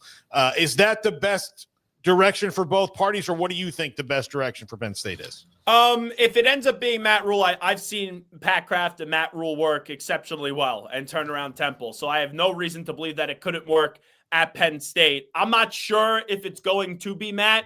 I think what Matt has right now is a good thing at Nebraska, and they're building that thing in the right direction. Matt is a Penn State alum. His wife also went to the university. He went to high school at State College. So there's a lot of reasons why he would probably want the job. With that being said, though, when I listened to his press conference the other day, and I haven't talked to him about it, but when I listened to his press conference the other day, I heard him basically giving off the impression, this is how I interpret it, that if Nebraska does X, Y, and Z, then I'll stay. That's how I just felt it in the moment. I think like a coach like Eli Drinkwitz would be very good for Penn State. I think him and Pat Kraft could mesh very well, and his personality could fit there up at State College. I think Kenny Dillingham, Brent Key, those should be guys of interest. I've seen Manny Diaz with his name getting thrown out there. So there are some options. I would call Urban Meyer, and I would at least make Nick Saban and Urban Meyer say no. Nick Saban, we know, isn't going there. I don't know if Urban Meyer would say no, but I don't know if that phone call is going to be coming from Pat Kraft. Where is the college football coaching carousel on your list of like interesting sports topics or just things that occur each year? This week, number one, because it looks like Florida's going to open too. And I don't think Lane Kiffin will be the next coach of Florida. Eli Drinkwitz, I've talked to David Pollack today. He said he doesn't believe that Lane Kiffin's going to leave Ole Miss for Florida, but he thinks that Eli could be the next head football coach at Florida or even potentially Penn State. But some other guys that could be getting sent packing soon. What about at Auburn? Hugh Freeze, I know we could all bitch and complain about the refs, and they were terrible up against Georgia, but that dude's just not winning enough football games. So I think Auburn could be a job that opens up, and don't be surprised if Wisconsin says goodbye to Luke Fickell, because I can't believe how poorly that's gone. Auburn. Yeah, that one stuns me. Not stuns me, but yeah, that thing has not worked out. I thought that was a perfect fit, Luke Fickell at Wisconsin, and clearly it wasn't. Auburn's an interesting one in that their fans are mad because they think there's some conspiracy. Like, no, you just hired a coach that's lost his edge, and you're officiating as a league isn't that good. So, like, those two things happen to you at the same time. They're not mutually exclusive. There's no conspiracy against you, but Hugh Freeze is supposed to be this offensive mastermind. And his offense stinks. In 3 years at Auburn, his offense has been terrible. He's got two stud wide receivers. He can't figure out how to get the ball to him. His offense is terrible. So, kind of like when you hire a guy to come in and be a defensive mastermind and your defense stinks as a head coach, or you want that. I don't know why you'd keep Hugh Freeze around. And John Summerall could be a name too to monitor in the SEC. I know he played at Kentucky. I think he was going to be the coach at UNC, and then Bubba Cunningham was kind of forced to hire Bill Belichick. In theory, I can't crush him for it. It's easy to do so right now because the Bill thing is not working out. But I think the two young coaches right now, Summerall and then Alex Golesh, are probably due for new jobs. And then Silverfield over there at Memphis, he's done a good job there. So those could be some other names to monitor. But when a job like Penn State opens, when Florida opens, that's when you're going to get a lot from these Power 4 coaches right now that are currently acting as head coaches. So those are the two big ones to really watch. Zach, he can rub people the wrong way sometimes, but how good of a football coach is Curt Cignetti, man? Phenomenal. He is just tremendous. I'm running out of good things to say about him. I forget who we had on earlier in the week, but they dared me to try to find a better coach in the country right now. It was Josh Perry, who obviously played at Ohio State and is on NBC now. He said, find me a better coach in the country right now than Curt Cignetti. And you could throw me out all these other coaches. I'm not saying he is the best coach, but I can't really debate you and call you an idiot and a moron and a dope. And that's a guy, I'll make a point with Curt Cignetti in Penn State. He's a Pittsburgh guy. He's 64 years old. You got to make Curt Cignetti say no. I think he will say no. But here's the one thing no one's really talking about. Pat Kraft worked at Indiana, played at Indiana. Indiana is his alma mater. Does he want to be hated by his alma mater if Curt Cignetti said yes? I know you have to do what's in the best interest of your job. I know that's priority number one. But I wonder if Pat Kraft is going to be as aggressive on Curt Cignetti as we think. Because if he takes away Cignetti from Indiana, his alma mater is going to absolutely hate him. And who wants to be hated by their alma mater? No. Okay, so Matt Rule well. We do. I sent him a text that said, if you're going to get in the business of building and renovating houses, shouldn't you wait until the roof is on, the plumbing, electricity is set before you start at another house? Because that's kind of what he's done at Temple, Baylor, and trying to do it in Nebraska. Yeah. Did he respond to that text, Smokey? No, he's probably no. I thought you had something else there. I'm sorry, I left you hanging. But no, it's not your fault. I just didn't want to speak over you like Paul did when I was waiting to get on because I thought he was very rude there. By the way, the old veteran and Smokey, you had no respect. You forgot he was there. Zach, do you have any idea over 15 years of doing a show how many times this guy? But you're young. Completely forgot. I'm 45. I'm not that young. I know, but Smokey is the legendary coach there, and you've just been his longtime assistant, and you're the coach in waiting. You don't disrespect the coach like that. You don't do that. I'm sending you a gift card to the nicest restaurant wherever you want. Thank you for saying that. Yeah, but to somebody in New York City. Yeah. That's right. I take it back. Yeah, we would tell you to get the F out of the way. There's no way about that. What about 3 years at Temple? At Baylor, and now third year at Nebraska. And I hear they have a game against a team that's riddled them the last decade in Minnesota with row your boat. It pisses me off. It's a distraction, but I get why it is too. And I understand the connection with him. Yeah, so I don't think Eli Drinkwitz said it the other day. You can't prevent what's out there. And there's rumors that are out there that are legit, and there's rumors that aren't legit. This is a legit rumor. He's going to be a candidate for the job. Him and Pat Kraft are extremely close. It doesn't mean he's going to get the job. It doesn't mean he's going to take the job. Here's what I know. Matt Rule loves where he's at right now at Nebraska. Matt Rule has done a really good job at Nebraska. But if it came out that he was going to go back home, go to a place where he grew up in State College, played high school ball at, played for Penn State, and met his wife there, are we going to sit there and crush him for going home? No, but he's got to then go win a national championship at Penn State. Newsflash, you don't got to win a national championship at Nebraska. So the standards of the jobs are different. I think Matt has a lot going for him right now at Nebraska. I've been vacillating on this back and forth. If you put a gun to my head right now, I wouldn't feel safe about it because there'd be a gun to my head, but I really wouldn't feel safe about it because I would not know what the answer is. Right now, my gut tells me that'll say it Nebraska. That's my gut. Well, yeah, that'll be interesting. It'd be nice to see him finish a house. He's built them up, but actually finish it. And it's weird because I think he is happy. And then all of a sudden, the Penn State job of all the places comes open. which is going to be hard for him to say no to if, in fact, it gets to that point. But, Zach, you're also telling that the next guy, like, this isn't a bit like this is – you've got to get us over the finish line, or also you're not going to be well received here. And that's a very – like, they've got a very narrow window of getting that right, because if they hire the new guy next year and he goes 8-4 – they're going to be like, well, wait a minute. We were right there. Yeah. Like, that's not what we wanted. So 2 things off of that, and I'm just speculating here. Matt saw what happened to Scott Frost, who was a legend at Nebraska, when he obviously a great player, right? National champion, and then the head coach is a disaster. Now they can't stand him at Nebraska. So do you want to go back to your alma mater? Some guys love it. Some guys don't. So that's something to think about. The other thing here, when you look at the whole possible conversation of Matt Rule and Penn State, is just the fact that it's definitely a possibility. Like, I don't think it's crazy for this thing to be a possibility, but for anyone saying, and I see even my own colleagues, and I have to tell them how stupid they are. They're like, oh, well, look at his overall record. His overall record's not that great. Guys, Temple football was on the verge of getting dropped. He had college freaking game day there. He beat Penn State. He took Baylor when no one wanted to touch Baylor with the 10-foot pole, with the things that happened at that university. His final season, he had 10 or 11 wins? And then he goes to Carolina. It did not work out in Carolina. He'd be the first one to tell you. And now he's at Nebraska. And is it completed at Nebraska? No. But he had Nebraska in a bowl game last year. They won a bowl game the first time, since 2016. And now they're out to a 5-1 start.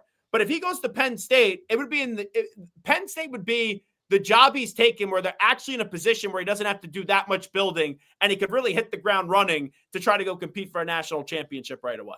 Yeah, no, they're set, and they have the budget. They're committed to that. I think Nebraska's trying to get to that point. I think that Rule can use this as another way to get another, a couple of apples. I hope he stays in Nebraska. Yeah, because I've said some mean things about James Franklin at Penn State. Those Penn State fans do not like me. I would have to start rooting for Penn State all of a sudden. Yeah. I'd have to hit the transfer portal as a college football fan. Well, we got to know you because Rule was hired at Baylor, and you've been covering him and reached out to us about that. I agree. This is a weird year with Indiana and Tech, Zach. The last question for me. With 2 teams that look really good, in Indiana now 2nd consecutive year, how much fun would it be for them not just to get to the playoff but make a run? It would be awesome. Kurt Cignetti's everything that college football is about, with the big-time personality, and we've been lacking some personality or some faces of the sport. With Urban Meyer no longer a part of it, Nick Saban now out of it, Kirby Smart, where they're great. Don't get me wrong. He's won 2 championships, but we thought they were going to be the next Alabama. And I just don't love the personality of Kirby Smart. So we're looking for a face of the sport. Signetti has talked a big game. He's brash. He's arrogant, but the dude just wins. I look at it right now. I think Ohio State's still the best team in the country. Miami's been a heck of a story this year. And Indiana's been unbelievable. I don't think Oregon is dead yet, and the SEC is still the SEC. Right now, I think A&M is going to win the SEC. That would be my pick today. But Bama, at the end of the day, may be the best team in the SEC when it's all said and done. Like, you remember last year, Georgia won the SEC, but then Texas was the team that got the farthest out of the SEC. So it makes for what's going to be a very, very fun rest of the season in college and the NFL, because no one can sit there right now and tell me without a doubt who definitely the best team is in the NFL and college football. Thank you, buddy. Great to see you, Zach. Enjoy the rest of the week. Zach Gelb with us, Infinity Sports Network, does a show, comes right off of his show and joins us on Wednesdays on 365 Sports. By the way, Fight on Natty saying that, thank you very much, Zach Gelb. Fight on Natty's. Is this guy saying that you don't have to win a national title at Nebraska if you're the head coach?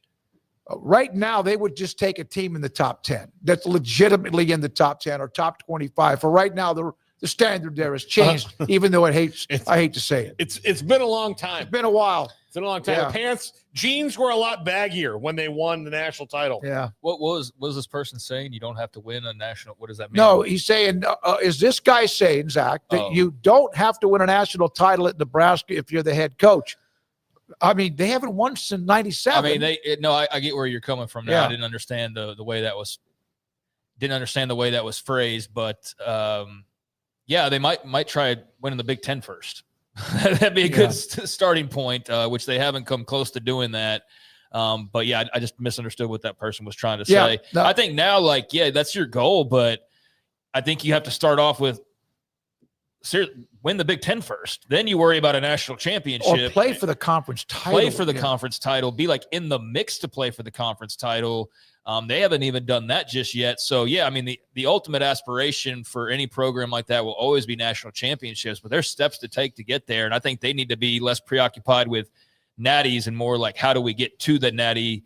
And if you feel like Matt Rule's the guy that can get you there, or whoever if it's him or they have to turn somewhere else, then yeah, I think that'll be the case. But natties matter. I think people understand that it's not the way it used to be winning a natty. It's a much different thing now. They have flirted, but not really. They have immediately about midway through the year would not surprise me because who have they been for the last 15 years if they don't win the game at Minnesota, because Minnesota has, as I said this yesterday, won 8 of 11, 5 in a row.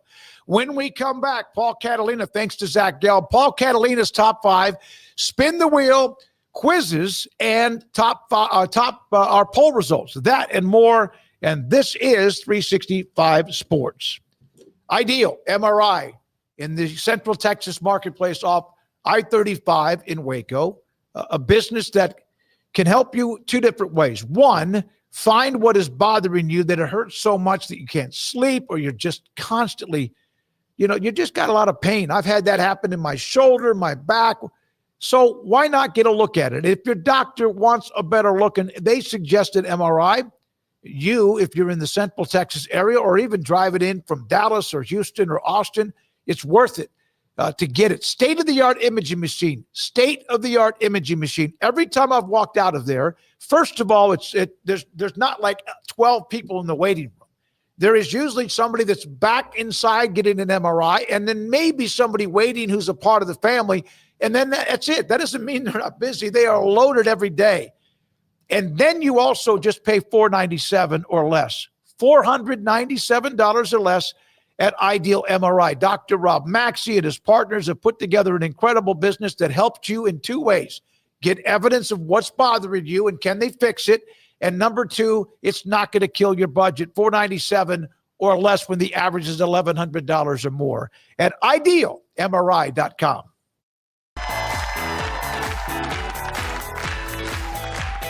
The Lumi Charge is an all-in-one home desk lamp, speaker, and phone charger. It is a great... I need that for my son when he goes off to college. In a game of inches, every advantage matters. Grip socks aren't just an accessory. They're a performance tool. With advanced grip technology and arch support, Lux Sports Socks, luxsports.co. It's a great meditation sport. It's just yourself. You get out here, feeling the rhythm, feeling the rhyme. It's a good time. Gives me the opportunity to hang out with the fellas for about 5 hours, and I get some solitude, relaxation, and a great time.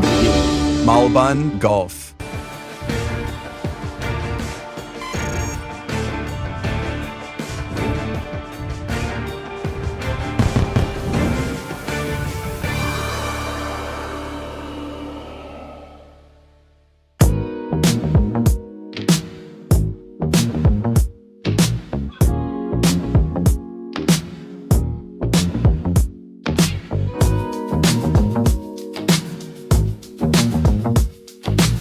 Golf's best kept secret isn't about changing your swing. It's about changing your state of mind. Special blend of mood boosting, tempo smoothing nootropics. Mojo Country Club. This is Paul Catalina's Top 5. Welcome into Paul Catalina's Top 5. Let's do a little hot seat check-in brought to you by Flag Anthem. Use our promo code 365sports for a discount at checkout. This was inevitable to me. I knew it was coming last year. I knew it was. Number 5, Mike Norvell. He's at the Hello Darkness, My Old Friend stage. I look back at 2 years ago where Mike Norvell was nearly the coach at Alabama. It was down to him and Kalen DeBoer. And it appears that Alabama made the right choice. Now, did Mike Norvell beat the brakes off Kalen DeBoer just a month ago? Yes, he did. That's the thing that happened. That's the thing that made me feel better Then the last 3 weeks have happened, and I don't know what is up, what is down, what is left, and what is right. Give me a compass because I'm lost. Now, do I think paying a $50 million buyout and change and buying out coaches and all that is the best thing for FSU to do? Probably not, but it is too up and down. It's too much of a roller coaster. I think they are leaning towards moving on. We'll see what happens down the stretch, but he is in a very hot seat right now. Number 4, Hugh Freeze is now in the just end it phase. Their offense is not good. The fans are saying there's some sort of conspiracy with the officials against them, which is not true. 2 things can happen at the same time. You cannot be as good as you think you are, which is what's happened with Hugh Freeze, and not developing on offense like you are not under a supposed offensive innovator like Hugh Freeze, and also your conference is incompetent at officiating. Those 2 things have collided to create a firestorm at Auburn, but Hugh Freeze, it's just not working. Their offense is terrible. Jackson Arnold isn't any better than he was at Oklahoma. He's just the same guy in a different system at Auburn with seemingly better players around him, and it's the same. He has not made any of the quarterbacks he's had at Auburn better, and that's what he came in to do. So it's time for Hugh Freeze at Auburn to just end it because it's not working. Number 3, Mark Stoops. Liquor stores will give you free boxes, you know.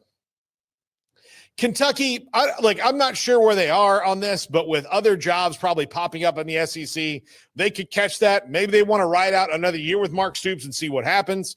But there's a ton of jobs already open. There's going to be a ton more open because these things are cyclical. Only 5 power jobs are open last year. We've already surpassed that now, and would not be surprised to see Mark Stoops there. It has reached a stagnant point at Kentucky and probably time to go. And if you'll notice, these are 4 of the same 5 names I did a couple weeks ago, just with a new name brought in at number 5 because all these guys still have their jobs. Number 2, Luke Fickell. Open this job up for James Franklin. James Franklin's going to have a job next year, and I am betting it'll be at a place like Wisconsin. This is probably the perfect step for him to go be able to put what he did at Penn State in at Wisconsin, and Luke Fickell, it's just not working. They got shut out by Iowa. Okay, that happens to a lot of people. There's a very large support group. There's not a big support group of we got shut out by Iowa and almost gave up 40 points. That is not what they brought Luke Fickell in to do. It's just not working at Wisconsin, and he needs to find another spot. I still think he's a really good coach, but the Wisconsin thing has not worked out. And number 1, Billy Napier, bye week coming up. It's likely over for him.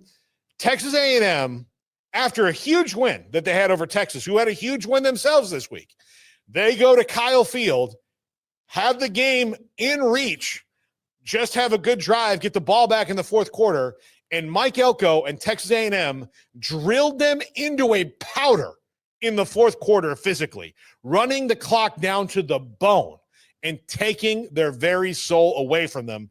This just happens over and over and over again. And I would think in their upcoming bye week, which will be their 2nd and final, that this is probably when the guillotine falls on Billy Napier. That's going to do it for us, the Carnival, right now. All right, thank you, Paul. The top 5 every day to close out or start the closeout part of what we do on 365 Sports. It is the wheel spin. Are we going to put them on camera? There we go. There we go. Brandon is just a little. Well, that's a good spin today, Paul. This is on the line, so we'll take it. I thought it was the red. The Big 12 manages to host the first game on the moon. Given safe travels, would you go? No. Here's the thing about the moon. I've seen it on TV. There's nothing on the moon except moon. Like, that's all there is to it is moon. And while it's amazing that we can go and walk on the moon, I just like if there's a football game there where they had like, you know, they had to get gravity and all those things and pull it down, like when there's gravity, but like, you know, do all those things. It's just moon. I mean, it sounds cool. It sounds like, well, it's a once in a lifetime opportunity, but I'm just thinking about the travel and all the annoying things about it. It's like, yeah, I'd be able to say I saw a game on the moon, but like all the stuff before and after that would be like just stuff I don't think I would. The training to go to the moon, to go to watch the football game. I'm looking way too deep into it, but it'd be cool to go to the moon, but I don't know, man. I do feel like I'd be kind of looking around like, is this all there is? Is this just like on the video? I don't know. I'll say no, I guess. No, I don't have any interest. I'll just go to that place wherever they actually did land in Arizona or whatever it was. It's hard enough to get to Ireland to go watch Big 12 football, much less the moon. Dear God. I think that would be cool, though. Don't propagate the stupid conspiracy theory. I remember being 9 years old and watching that happen live on TV, black and white TV. That was cool as hell. Yeah. So, all right, let's go to the trivia questions now. Look, there's me. Okay. In 1908, the authors of Take Me Out to the Ball Game, Jack Norworth and Albert von Tilzer, had never blanked before writing the iconic song. I'm going to say been to a baseball game. I mean, that seems like the one that stands out the most. It's got to be written a song or been to a baseball game. Those are the ones that make the most sense. Authors. Doesn't mean that they have written songs. I don't think they can read sheet music necessarily. I'm going to say been to a game. I mean, that's the one that sticks out to me, but this is a good one. I have no idea. Andrew has a good poker face over here too when we're trying to get these guesses. I don't even look at him anymore after what kind of poked through that veneer a couple weeks back. And then he toughened up and like started to play mind games with the quizzes and stuff. And it's like, okay, so now I don't even like look that way because I know he's trying to he's throwing me a fake look when we're reading these off. I'm saying they read about it in the newspaper. Been to a baseball game. Been to a game. All right, there we go. Not many responses on this. It's one answer correct, dude. Stop throwing stuff. We're on a bit of a streak, though. Had ever attended a pro baseball game before writing the song Take Me Out to the Ball Game. Northworth was reportedly inspired by a baseball Subway advertisement, and the duo eventually saw their first game decades later, 32 years afterwards, and Von Titzer 20 years later. Tilzer, but okay. Well, God, maybe I should get hearing aids for my eyes too. I just wanted to say Titzer. Von Titzer is from a different thing. Why are the young guys giggling? It's a burlesque person, I think. Yeah. Von Titzer. All right, next. Yeah, you said it. You're like the little kid that said a word. We got you said it. You said it. We got it the first and second and the third time. You said it now. All right, next question up here. That's why did it take him so long to get to a baseball game though? Were tickets like $1, nickel, 30 cents. No, nickel back then could have been $50. I don't know. I didn't think it with the part about the reading the sheet music. It sounds like a good song. Clearly it's lasted all this time, so they clearly knew music and what they were doing. It wasn't just some things slapped together. But I don't know why it would take them so long to get to games, especially after writing that. Think about the royalties that they got, or hopefully they got for that song.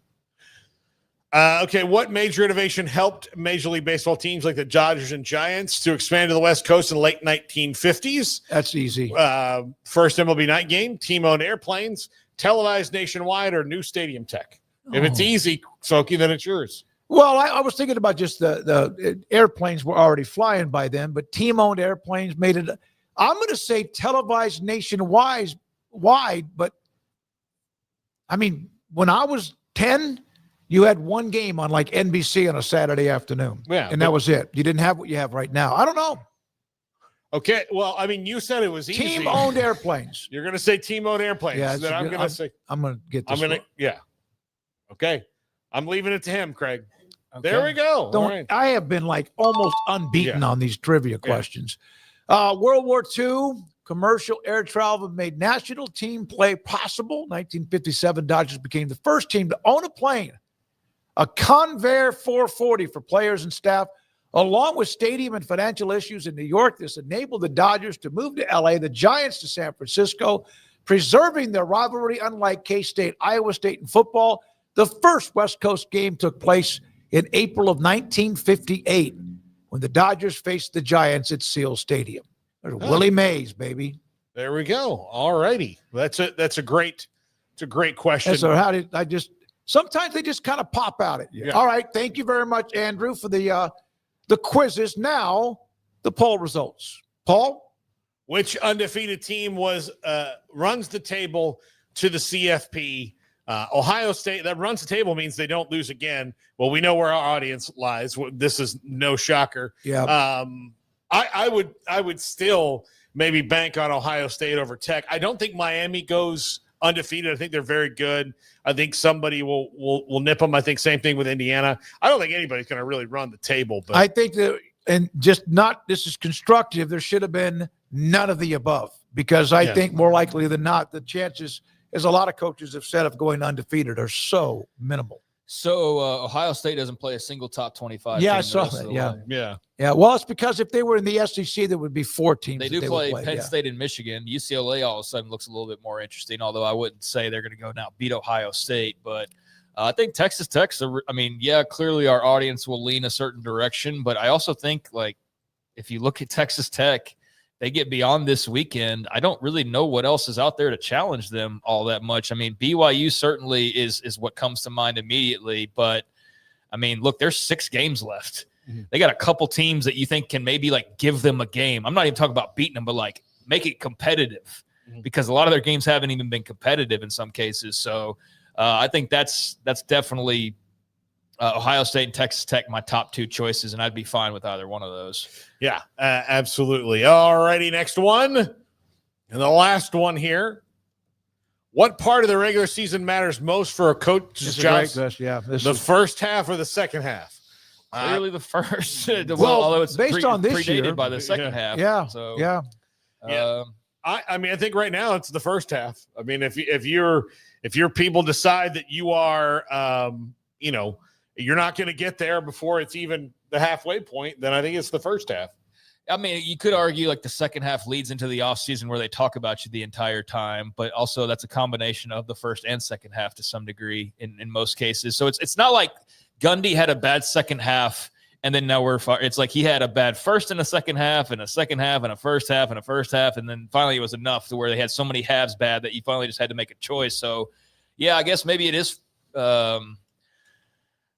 I don't know. That's a great question. Well, Napier had a good second half last year that saved his job, plus a young freshman quarterback that was pretty talented, right? I guess it's second half because it saved his job. Yeah. And the first half is coming and going, and now the second half will dictate if he says it again. So, nearly double-digit coaches who have been fired because of the first half. That's why, good stuff, but 68%. It wasn't because of the first half necessarily. It was because of what happened prior to that that set the table. The second half of the year before. Yeah. It wasn't not with Franklin, though.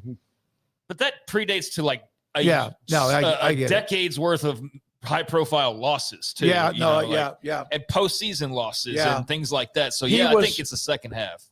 Boy, he was so close to playing for the national title, and now he's going to be in another job. It's just crazy how it happens. What a great job in college football to get a bunch of money, get fired, and get all the money, and then or get another job that's going to give you even more of the money. But tough job, but again, a lot of pressure. I'm not sure anyone feels sorry for them. All right, thank you very much, Brandon Rowe.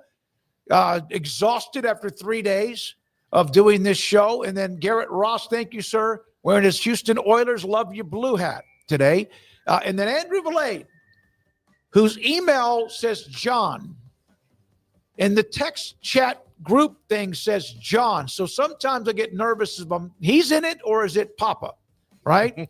Craig Smoak and Paul Catalina, thank you. Our great chat room as well. And those of you who watch us on Twitter and YouTube, I'm David Smoak. We'll see you tomorrow at 3. Good night.